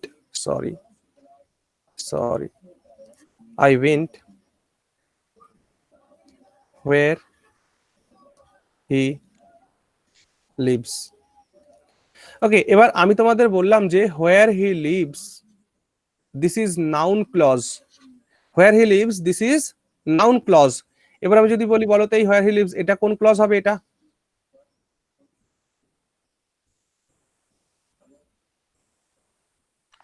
subordinate clause. Adjective clause sir. হ্যাঁ, ইয়েস। দেখো সাবঅর্ডিনেট ক্লজ তো বটেই, এগুলো তো সাবঅর্ডিনেট ক্লজ তো বটেই, যাচ্ছে কি I know the place, I went, এগুলো সব হলো মেইন ক্লজ, বাদ বাকি যেটুকুন রয়েছে সেটুকুন হচ্ছে সাবঅর্ডিনেট ক্লজ। তাহলে ক্লজের মধ্যে একটা সাবজেক্ট আর একটা ফাইনাইট ভার্ব থাকতেই হবে, তাই এখানে দেখো একটা সাবজেক্ট রয়েছে একটা ফাইনাইট ভার্ব রয়েছে, তাই এটা একটা ক্লজ হয়ে গেছে। এর মধ্যে একটা সাবজেক্ট রয়েছে একটা ফাইনাইট ভার্ব রয়েছে, তাই এটা একটা ক্লজ হয়ে গেছে। কিন্তু এটা বাক্যে একা একা ইউজ করা যায় আই নো কে, কিন্তু হোয়ার হি লিভস একে বাক্যে একা একা ইউজ করা যায় না। এবার আমি তোমাদের একটা জিনিস বোঝাতে চাইছি যেটা সেটা হলো যে তোমরা এখানে দেখতে পাচ্ছ আমি এখানে সব জায়গায় হোয়ার হি লিভস আর হোয়ার হি লিভস ইউজ করা রয়েছে। হ্যাঁ স্যার। তাহলে হ্যাঁ, এরা স্যার। একই রকম দেখতে হলেও এরা কিন্তু একই ধরনের ক্লজ নয়। বলো কি বললাম? এরা একই রকমের দেখতে একই হলেও এরা রকম একই দেখতে ধরনের হলেও ক্লজ একই রকম নয়। ইয়েস, এদের দেখতে একরকম হলেও এরা কিন্তু একই ধরনের ক্লজ নয়। এবার আমরা বুঝতে থাকি যে কোনটা নাউন ক্লজ, কোনটা অ্যাডজেক্টিভ ক্লজ, কোনটা অ্যাডভার্বিয়াল ক্লজ, আমরা শিখতে থাকি। এবার দেখো আমায় এখানে একটা কথা বলো, আই নো রাম, বলো তো আমি লিখতে পারি কিনা? আই নো রাম, হ্যাঁ স্যার পারি। আমি রামকে চিনি, স্যার তাহলে রাম কি একটা নাউন নয়? বলো। হ্যাঁ স্যার হ্যাঁ, নাও। স্যার। হ্যাঁ। নাউনের প্লেসে কি আমি এই ক্লজটাকে বসাইনি? আই নো রামের জায়গায় I know where he leaves বসিয়েছি কিনা বসাইনি? হ্যাঁ স্যার হ্যাঁ। বসেছি। তাহলে একটা নাউনকে যে সাবস্টিটিউট করে, অর্থাৎ একটা নাউনের কাজ যে করে, অ্যাক্টস অ্যাজ আ নাউন, তাকে কি আমি নাউন ক্লজ বলবো না? হ্যাঁ স্যার। হ্যাঁ। তাহলে এই যে প্রথম হোয়ার হি লিভস এটা একটা নাউন ক্লজ হয়ে গেছে, বুঝেছো? হ্যাঁ, বুঝতে পেরেছি। হ্যাঁ স্যার। দ্বিতীয় বাক্য খেয়াল করো, দ্বিতীয় বাক্য আমি একটা কথা বললাম যে I know the place cooling, I know the place cooling. তোমরা কি বুঝতে পারছো কি ঘটনাটা ঘটলো? হ্যাঁ স্যার, এটা অ্যাডজেক্টিভ, কারণ অবজেক্টকে স্পেসিফাই করছে, তার জন্য এটা অ্যাডজেক্টিভ ক্লজ। আচ্ছা, এখানে আমি অ্যাডজেক্টিভ হলে তো আমার এখানে লেখা উচিত ছিল না কুলিংটাকে, I know the cooling place. Sir এটা অ্যাডভার্ব অফ প্লেস হবে। কে বললে? নাম বলো। হ্যাঁ স্যার, এটা স্যার, ভার্বকে গোপাল স্পেসিফাই বলছি। করেছে। হ্যাঁ স্যার গোপাল বলছি। হ্যাঁ গোপাল না ভাই, ভালো করে বোঝো, অ্যাডভার্ব অফ প্লেস নয়। আচ্ছা চলো আমি তোমাদের আরেকটু ঘুরিয়ে নিয়ে আসি, তা নাহলে বুঝবে না। কেন ঘোরাচ্ছি তোমরা শুধু এইটুকু বোঝো। এই এক মিনিট একটু। নাউনকে ডেসক্রাইব করছে না?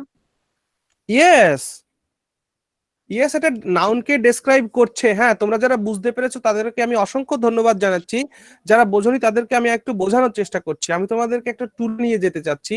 সেই ট্যুরটা কিসের ট্যুর? তোমাদের এখানে মনে হতে পারে যে কুলিংটা যদি অ্যাডজেক্টিভ হয় তাহলে কুলিংটা তো এখানে বসা উচিত ছিল, তাই না? I know the cooling place, হ্যাঁ স্যার। মানে আমি সেই সুশীতল করা জায়গাটিকে চিনি, এমনটা বলা উচিত ছিল। কিন্তু আমি কুলিংকে জায়গাটাকে বোঝাচ্ছে স্যার। হ্যাঁ হ্যাঁ একদম ঠিক, একদম ঠিক। যারা বুঝতে পেরেছো তারা একটু শান্ত থাকো, যারা বোঝোনি তাদেরকে আমি বোঝানোর চেষ্টা করছি, এবং যারা বুঝেছো তারা আবার আমার কথাটা শোনো, আমি তোমাদেরকে ভালো জিনিসই শেখাচ্ছি, ঠিক আছে? দেখো, I know the place cooling, adjective generally বসার কথা ছিল এইখানে, কিন্তু বেটা বসে গেছে কোথায়? শেষে। এটা কি বসানো মারাত্মক ভুল হয়েছে? বলো দেখি। এর জন্য আমি তোমাদের কিছুদিন আগে শিখিয়েছিলাম যে I saw A boy who was running. বলো শিখিয়েছিলাম কিনা শেখাইনি? হ্যাঁ স্যার। এই বয় আর এই হু এক না ভিন্ন? একই স্যার। তারপরে কি কোনো বিভার্ব আছে? স্যার আছে। তাহলে এটাকে আর এটাকে একযোগে ডিলিট করে দেওয়া যায়? হ্যাঁ স্যার যা। হ্যাঁ স্যার। Running running. থাকে পড়ে হ্যাঁ স্যার। তাহলে এই রানিংটা অ্যাডজেক্টিভ হয়ে গেল কিনা গেল না? গেল স্যার হলো। স্যার। কারণ তুমি এইভাবে বলবে যে আই স এ রানিং বয়, এইভাবে তুমি বলবে, হ্যাঁ স্যার। এইভাবে তুমি বলবে। তাহলে I saw A boy running, তাহলে এই যে যে এই ব্যাটার যে অ্যাডজেক্টিভ হলো, তাহলে অ্যাডজেক্টিভকে যে সাবজেক্টের পরে বসানো যায়, অবজেক্টের পরে, সরি নাউনের পরে, অ্যাকচুয়ালি অবজেক্ট সাবজেক্ট নয়, নাউন, নাউনের পরেও আমি বসাতে পেরেছি রানিং কে। হ্যাঁ স্যার। তাহলে এইখানে এই প্লেসটা নাউন না আমার প্লেস, হ্যাঁ তাহলে স্যার। এরপরে আমি অ্যাডজেক্টিভ কে বসাতে পারি কিনা পারি না বলো? হ্যাঁ স্যার পারি। তাহলে ভাই আমার এই অ্যাডজেক্টিভের প্লেসে যদি কোনো ক্লজ বসে তাহলে কি সেটা অ্যাডজেক্টিভ হবে না? হ্যাঁ স্যার হবে। হ্যাঁ sir. I know the place cooling, cooling যদি অ্যাডজেক্টিভ হয় তাহলে I know the place where he lives, তাহলে কুলিং যদি অ্যাডজেক্টিভ হয় হোয়ার হি লিভস এটাও একটা অ্যাডজেক্টিভ হবে, বলো হবে কিনা? তাহলে এটা আমি তোমাদের শেখালাম প্লেসমেন্ট, এটা আমি তোমাদের শেখালাম প্লেসমেন্ট। কিন্তু এবার যদি তোমরা একটু ভালো করে ভাবো যে আই নো দা প্লেস, আমি জায়গাটিকে চিনি, খুব ভালো কথা, কোনো সমস্যা নেই, কিন্তু কোন জায়গাটিকে চিনি? হোয়ার হি লিভস, যেখানে সে বাস করে। তাহলে এই কথাটা কি প্লেসটাকে মডিফাই করছে না বলো? হ্যাঁ স্যার। মডিফাই বা ডেসক্রাইব, মডিফাই বা ডেসক্রাইব বলছিলাম করছে। হ্যাঁ স্যার করছে। স্যার বলছিলাম স্যার বলছিলাম এটা কি অ্যাট্রিবিউটিভ অ্যাডজেক্টিভ? কোনটা? না, this is distributive adjective, distributive, not attributive. Attributive adjective সবসময় আগে দেখো, এই গুড বয়, গুড বয় এই ক্ষেত্রে এই গুডটা হলো অ্যাট্রিবিউটিভ, ওকে? মনে রাখবে অ্যাট্রিবিউটিভ সাবজেক্টকে রেফার করে, ডিস্ট্রিবিউটিভ বা প্রেডিকেটিভ এদেরকে সবসময় অবজেক্ট রেফার করে, মাথায় রেখো। অর্থাৎ কি, যে নাউনের আগে যদি কোনো অ্যাডজেক্টিভ বসে, this is called attributive use of adjective, okay? আর যদি কোনো অ্যাডজেক্টিভ নাউনের পরে বসে, দ্যাট ইজ কল্ড ডিস্ট্রিবিউটিভ অথবা প্রেডিকেটিভ। ক্লিয়ার? হ্যাঁ স্যার। ইয়া, তাহলে এখানে এটা যেটা রয়েছে এটা ডিস্ট্রিবিউটিভ ইউজ হয়েছে কুলিং এর। এই ক্ষেত্রে যদি তোমাকে আমি প্রশ্ন করি যে বলো কুলিং এখানে অ্যাডজেক্টিভটা কেমন ইউজ হয়েছে, তোমরা বলবে কুলিং এর এখানে ডিস্ট্রিবিউটিভ ইউজ হয়েছে। কেন? অ্যাট্রিবিউটিভ ইউজ হলো, এইখানে কুলিং যদি আমি বসাই তাহলে কুলিং এর অ্যাট্রিবিউটিভ ইউজ হবে, বাট এখানে ডিস্ট্রিবিউটিভ ইউজ হয়েছে। ক্লিয়ার হলো? যে প্রশ্ন করেছিলে আমায় সে ক্লিয়ার হলো কিনা বলো তার? হ্যাঁ স্যার। ওকে, তাহলে আমায় বলো এই যে যে আই নো দা প্লেস, কোন প্লেস?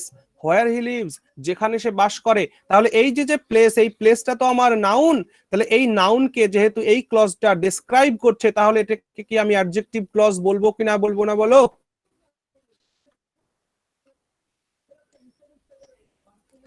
কই রিপ্লাই দাও বাকিরা? হ্যাঁ স্যার। তাহলে বুঝতে পারছো তো আশা করছি। হ্যাঁ। নাও নাও দ্বিতীয় একদম 3 নম্বর বাক্য খেয়াল করো। আচ্ছা, এখানে কি আমি লিখতে পারতাম যে আই ওয়েন্ট দেয়ার? লিখতে পারতাম তো, আই ওয়েন্ট দেয়ার, আমি হ্যাঁ। সেখানে গিয়েছিলাম। তাহলে এই যে যে দেয়ার কথাটি, এই দেয়ার কথাটি কি চোখ কান বুঝে অ্যাডভার্ব নয় বলো? হ্যাঁ। হ্যাঁ। তাহলে এই অ্যাডভার্বের প্লেসেই তো এটাকে বসিয়েছি, দেখো তো আমায়।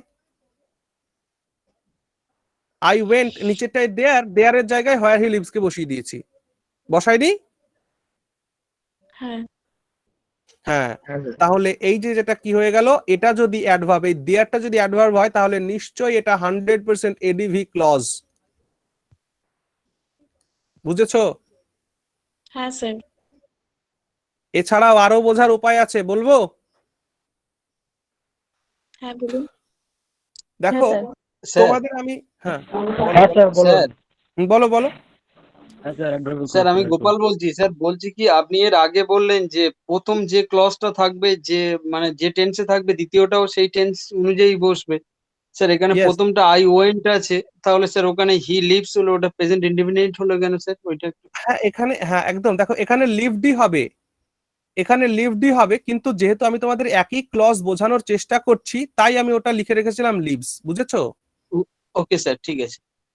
এবং তাছাড়াও একটা কথা শুনে রাখো, তাছাড়া একটা কথা শুনে রাখো, প্রথম ক্লজ যে টেন্সে থাকুক, পরের ক্লজটা যদি হ্যাবিচুয়াল ওয়ার্ক হয়, কি বললাম বলো? হ্যাবিচুয়াল মানে habitual work। প্রেজেন্ট, ইয়েস, প্রেজেন্টের হ্যাবিচুয়াল ওয়ার্ক হয়, প্রেজেন্টের হ্যাবিচুয়াল ওয়ার্ক, সেই ক্ষেত্রে আমাদের কিন্তু সবসময় প্রেজেন্ট ইনডেফিনিট টেন্স ইউজ করতে হবে। বলো কি বললাম? আমি আবার বলছি, শোনো, তারপরে তোমরা রিপিট করবে। আমি বললাম যে প্রেজেন্টের হ্যাবিচুয়াল অ্যাকশন যদি কোথাও বোঝানো হয় তাহলে সেটা অলওয়েজ প্রেজেন্ট ইনডেফিনিট টেন্স।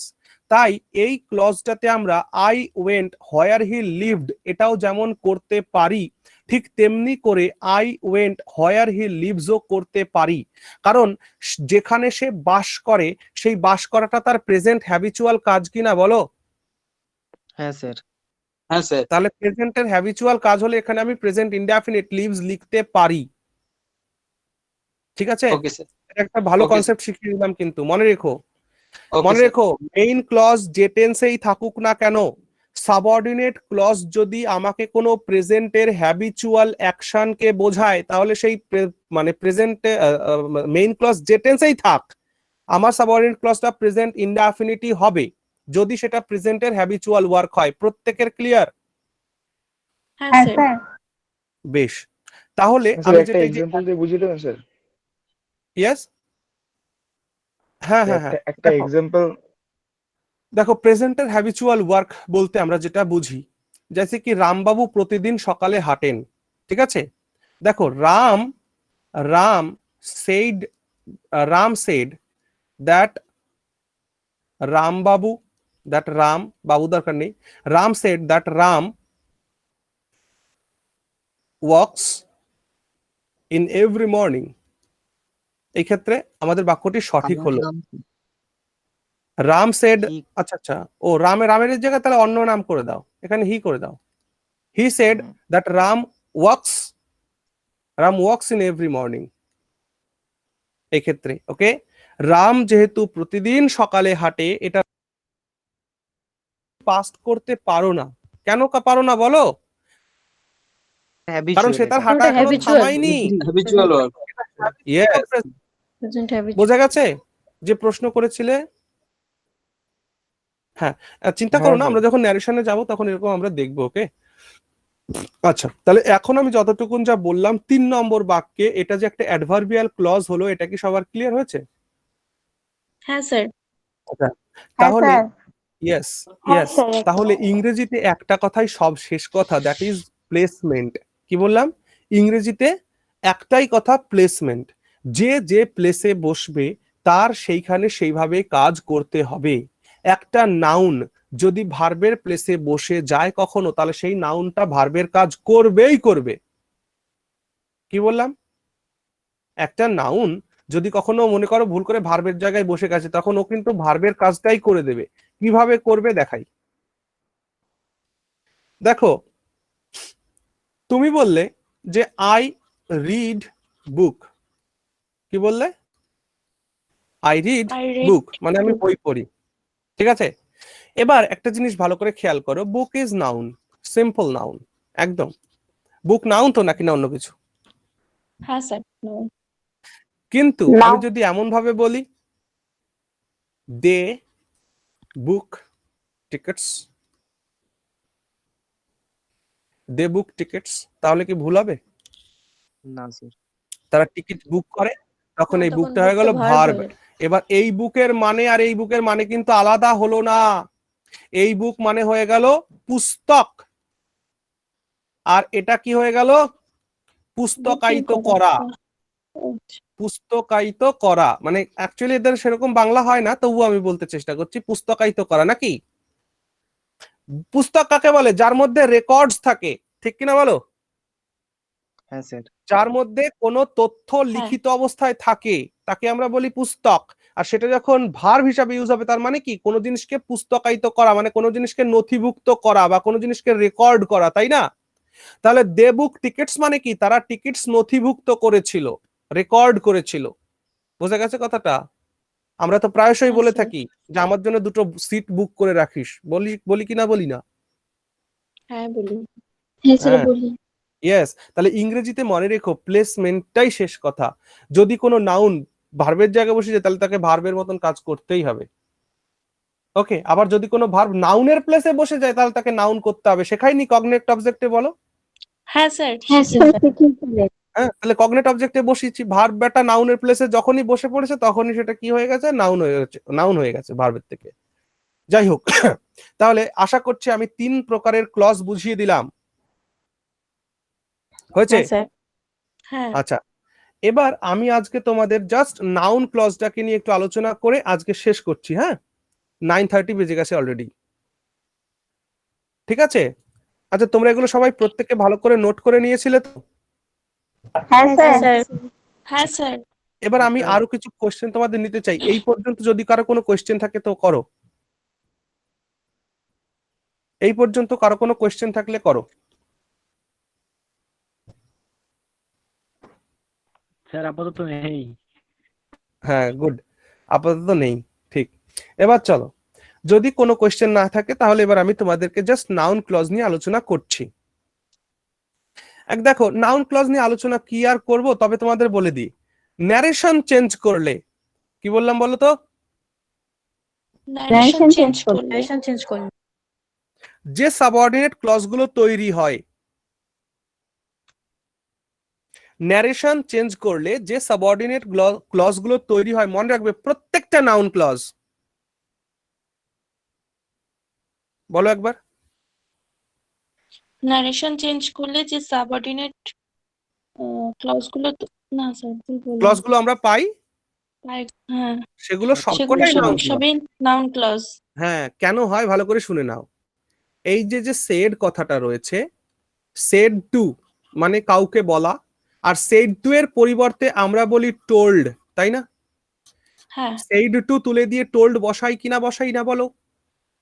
এই হ্যাঁ, সেইডও একটা ট্রানজিটিভ ভার্ব, টোল্ডও একটা ট্রানজিটিভ ভার্ব।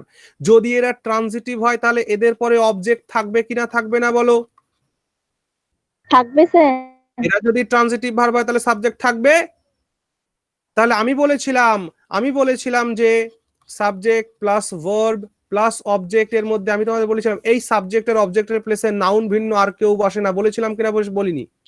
হ্যাঁ এটা বলেছিলেন। হ্যাঁ স্যার। তাহলে বলো, এই যে যে ন্যারেশন চেঞ্জ করলে সেই টুই থাক আর টোল্ডই থাক, এরপরে যে যা কিছু বসবে সেটা নাউন ক্লোজ হবে কিনা হবে না বলো? হবে স্যার। হ্যাঁ স্যার হবে।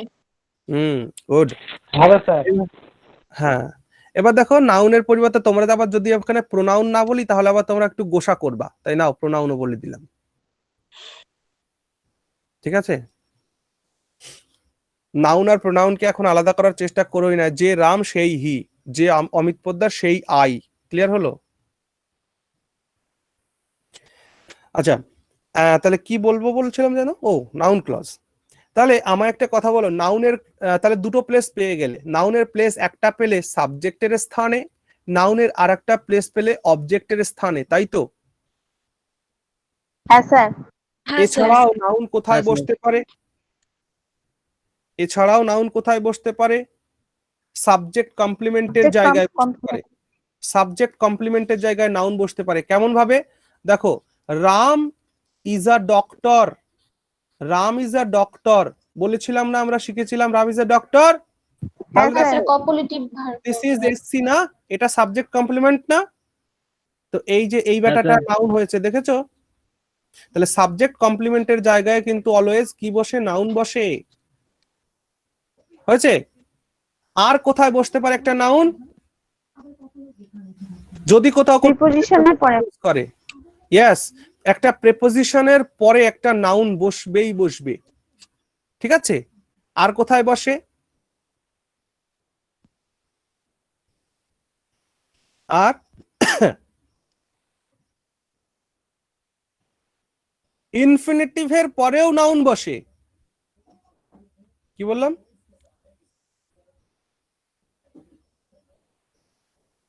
ইনফিনিটিভের পরে নাউন বসে। এটা কেমন যেন মনে হচ্ছে না? কেমন কেমন মনে হচ্ছে। হ্যাঁ, সত্যি করে বলো, দেখো কেমন করাটা ভুলে তোমাদের এখনই সলভ হয়ে যাবে। তোমরা এরকম বলে থাকো, দেখো, আই ওয়ান্ট টু লাভ রাম, বলো না? আমি রামকে ভালোবাসতে চাই। রামের জায়গায় যে যার মতন করে নাম বসিয়ে নেবে, কিন্তু বলো কিনা বলো না? বলো। হ্যাঁ স্যার বলি। তাহলে এই যে ইনফিনিটিভ বেটা ইনফিনিটিভ, এর পরেও তো এই যে রাম নাউন বসে। তাই এবার আমরা দেখব যে যেখানে যেখানে নাউন বসতে পারে সেই সেই জায়গায় একটা নাউন ক্লজ বসতে পারে। কি বললাম বলো? যেখানে যেখানে নাউন বসতে পারে সেখানে সেখানে একটা নাউন ক্লজও বসতে বুঝতে পারে। পারেন। এবার আমরা উদাহরণ সহযোগে এক্সাম্পল সহযোগে দেখে নেব। চলো, তাহলে নাম্বার 1 তোমরা লিখবে as a subject. As a subject, তাহলে noun clause as a subject কোথায় বসবে? তোমরা কিন্তু এখানে হেডিং লাগাবে নাউন ক্লজ বলে, নাউন ক্লজ বলে হেডিং লাগাবে, নাউন ক্লজ বলে হেডিং লাগিয়ে নিচে লিখবে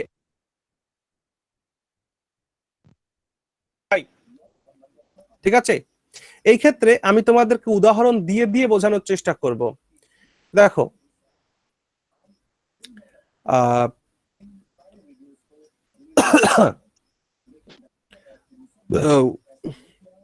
দেখো আমি এখানে একটা সাবজেক্ট লিখছি, what I want is money. What I want is money, এর মানে কি? What I want is money এর মানে কি? আমি যা চাই তা হলো টাকা। ইয়েস, আমি যেটা তার মানে চাই ইয়েস ইয়েস, আমি যা চাই তা হলো টাকা, বা আমি যেটা চাই সেটা হলো টাকা, আর কিছু চাই না। তাহলে দেখো this is my verb and this is my subject, হয়েছে as a subject. What I want, তাহলে হোয়াট আই ওয়ান্টটা কি হয়ে গেল বলো? হোয়াট আই ওয়ান্ট একটা এটা একটা সাবঅর্ডিনেট ক্লজ হলো। কেমন ধরনের subordinate clause? Noun clause. What I want এটা একটা সাবঅর্ডিনেট ক্লজ হলো। প্রশ্ন হচ্ছে কেমন ধরনের সাবঅর্ডিনেট ক্লজ হলো? This is a noun clause. Clear? হ্যাঁ স্যার। প্রশ্ন হচ্ছে মেইন ক্লজ কই? মেইন ক্লজ কই? মেইন ক্লজ বলো। মেইন ক্লজ কই? I want. এই যে এই যে মেইন ক্লজ, এই যে মেইন ক্লজ, এই যে মেইন ক্লজ। গোলের মধ্যে যাদের করে একটা main clause is money. Clause মানে কি শিখেছিলে? যার মধ্যে subject verb combination. Subject verb, হ্যাঁ সাবজেক্ট ভার্ব থাকতে হবে।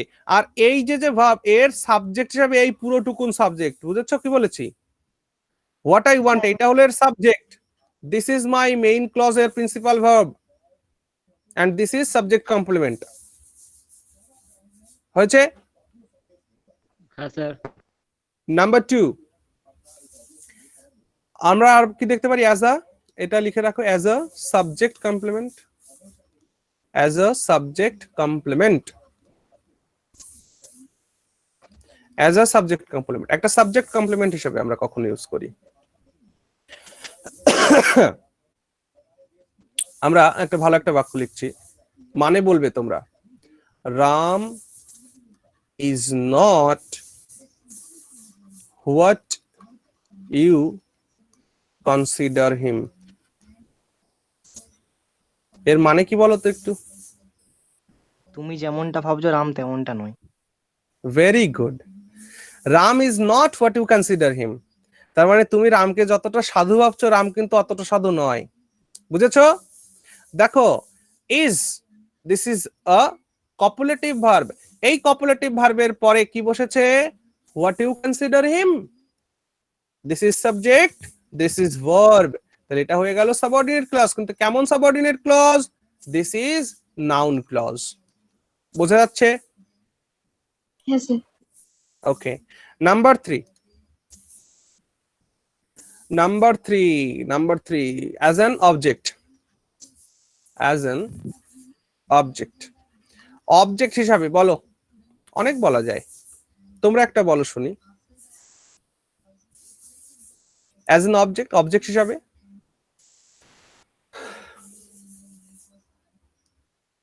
she said, আমি বলে দিচ্ছি, she said that she was busy. হ্যাঁ, রাম said, বলো বলো, Ram said that it was his property. হ্যাঁ একদম, ভেরি গুড।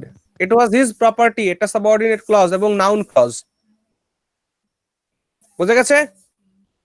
তাহলে দেখো দ্যাট শি ওয়াজ বিজি, এটা অবজেক্ট হিসেবে বসেছে কিনা? This is my subject, this is my verb, এই পুরোটুকু অবজেক্ট হলো কিনা হলো না বলো?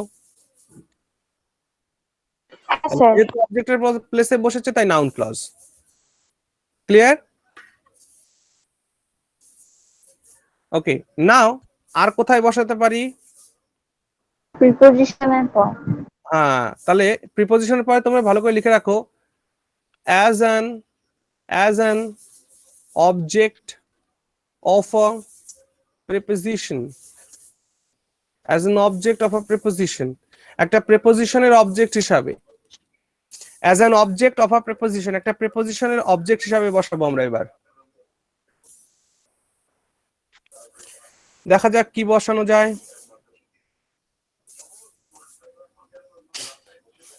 It depends on how he did it, full stop। বলো, মানে বলো। It depends on how he did it।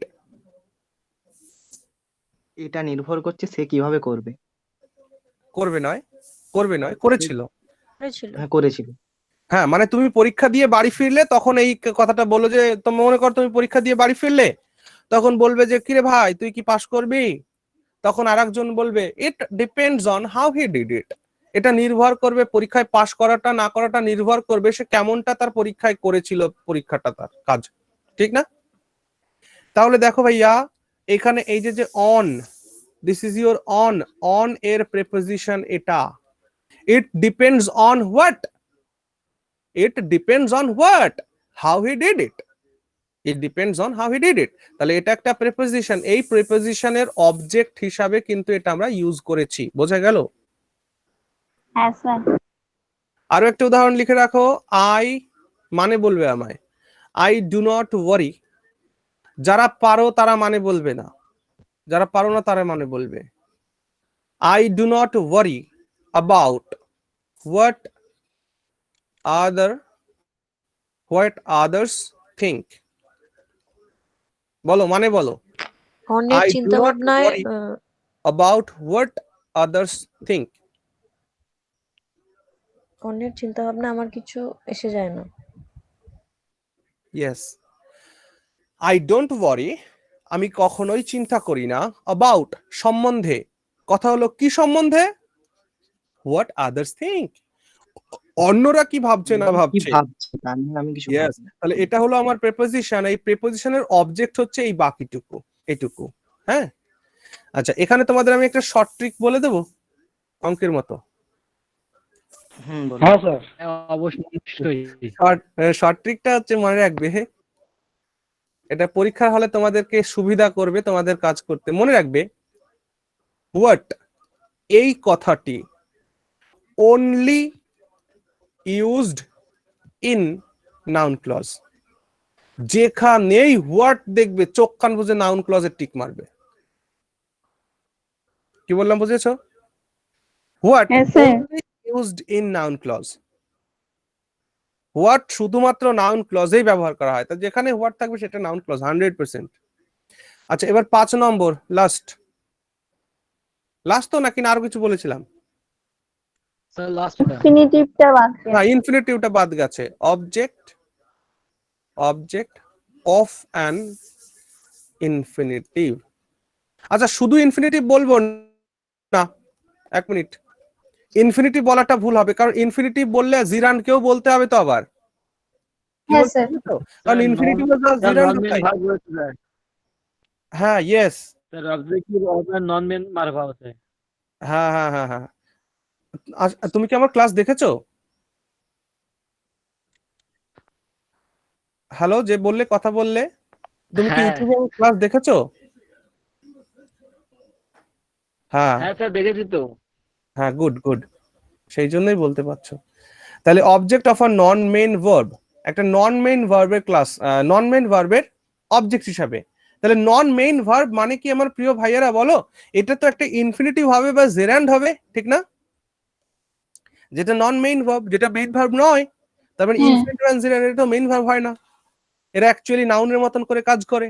But যাক, ও প্রসঙ্গে আজকে আর যাচ্ছি না। যদিও আমি তোমাদের বলেছি তো, ইনফিনিটিভ বলিনি, জেনার বলিনি, হ্যাঁ স্যার বলেছেন। ভার্বা হ্যাঁ নাউন স্যার বলেছি। বলেছিলেন। স্যার বলেছেন। ও দেখো, প্রসেন তোমাদের জন্য খুব সুবিধা করে দিয়েছে। তোমাদের দেখবে প্রত্যেকটা ক্লাসের লিংক ও কিন্তু পাঠিয়ে দিয়েছে একটা জায়গায় করে। তোমরা একটা দেখেছো?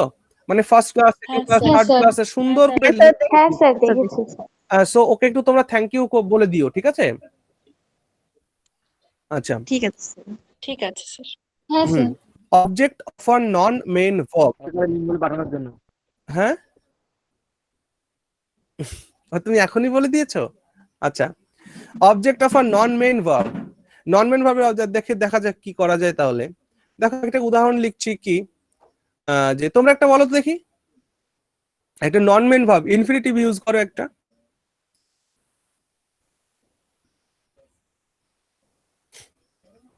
বলো।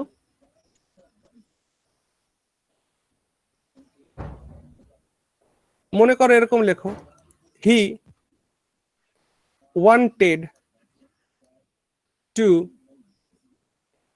love what they gave him. দেখো তো কেমন হলো বাক্যটা? He wanted to love what they gave him. সে ভালোবাসতে চেষ্টা করেছিল, বা সরি হ্যাঁ তাই তো, হি ওয়ান্টেড টু লাভ, সে ভালোবাসতে চেষ্টা করেছিল, হোয়াট দে গেভ হিম। লাভটাকে তোমরা লাইক করো তো, তাহলে আরো বেটার লাগবে। লাইক করো। He wanted to like what they gave him. তারা তাকে যা দিয়েছিল তাকে সে ভালোবাসতে, মানে তাকে সে সেটা পছন্দ করতে চাইছিল। মানেটা ক্লিয়ার আছে নাকি না অন্য উদাহরণ লিখবো? না sir clear. Yes, he wanted to like what they gave him. He wanted to like, সে পছন্দ করতে চেয়েছিল, কি পছন্দ করতে চেয়েছিল? What they gave him. What they gave him. What they gave him, তারা যাকে তা দিয়েছিল, মানে তারা তাকে যা দিয়েছিল, তাই তো? তারা তাকে যা দিয়েছিল। তাহলে দেখো, এই যে টু লাইক, কি পছন্দ করতে? This one. তাহলে হোয়াট দে গেভ হিম। এদের অবজেক্ট হয়ে গেল না এটা? কি লাইক করতে? What they gave him. Clear হয়েছে? তাহলে একটা নাউনকে আমরা এই পাঁচটা প্লেসে বসাতে পারি। তাহলে এই পাঁচটা প্লেসে আমরা দেখে নিলাম যে এখানে এখানে আমাদের নাউন ক্লজ বসে। ওকে, আচ্ছা, তাহলে নেক্সট ডে আমি তোমাদেরকে অ্যাডজেক্টিভ ক্লজ এবং তার সাথে সাথে অ্যাডভার্বিয়াল ক্লজটা পড়াবো। আর আদার্স তারপর দেখবো আমি কি পড়ানো যায়।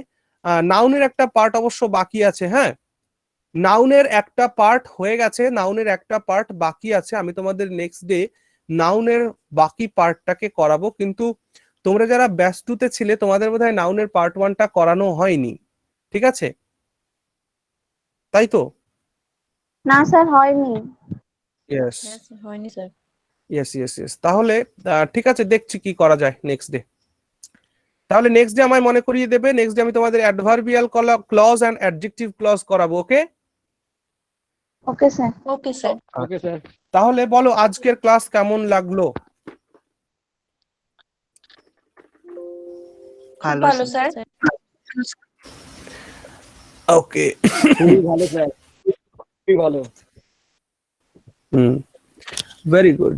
তাহলে কারো কোনো না বোঝার জায়গা তৈরি হয়েছে কি পড়ানোর সময়? না স্যার।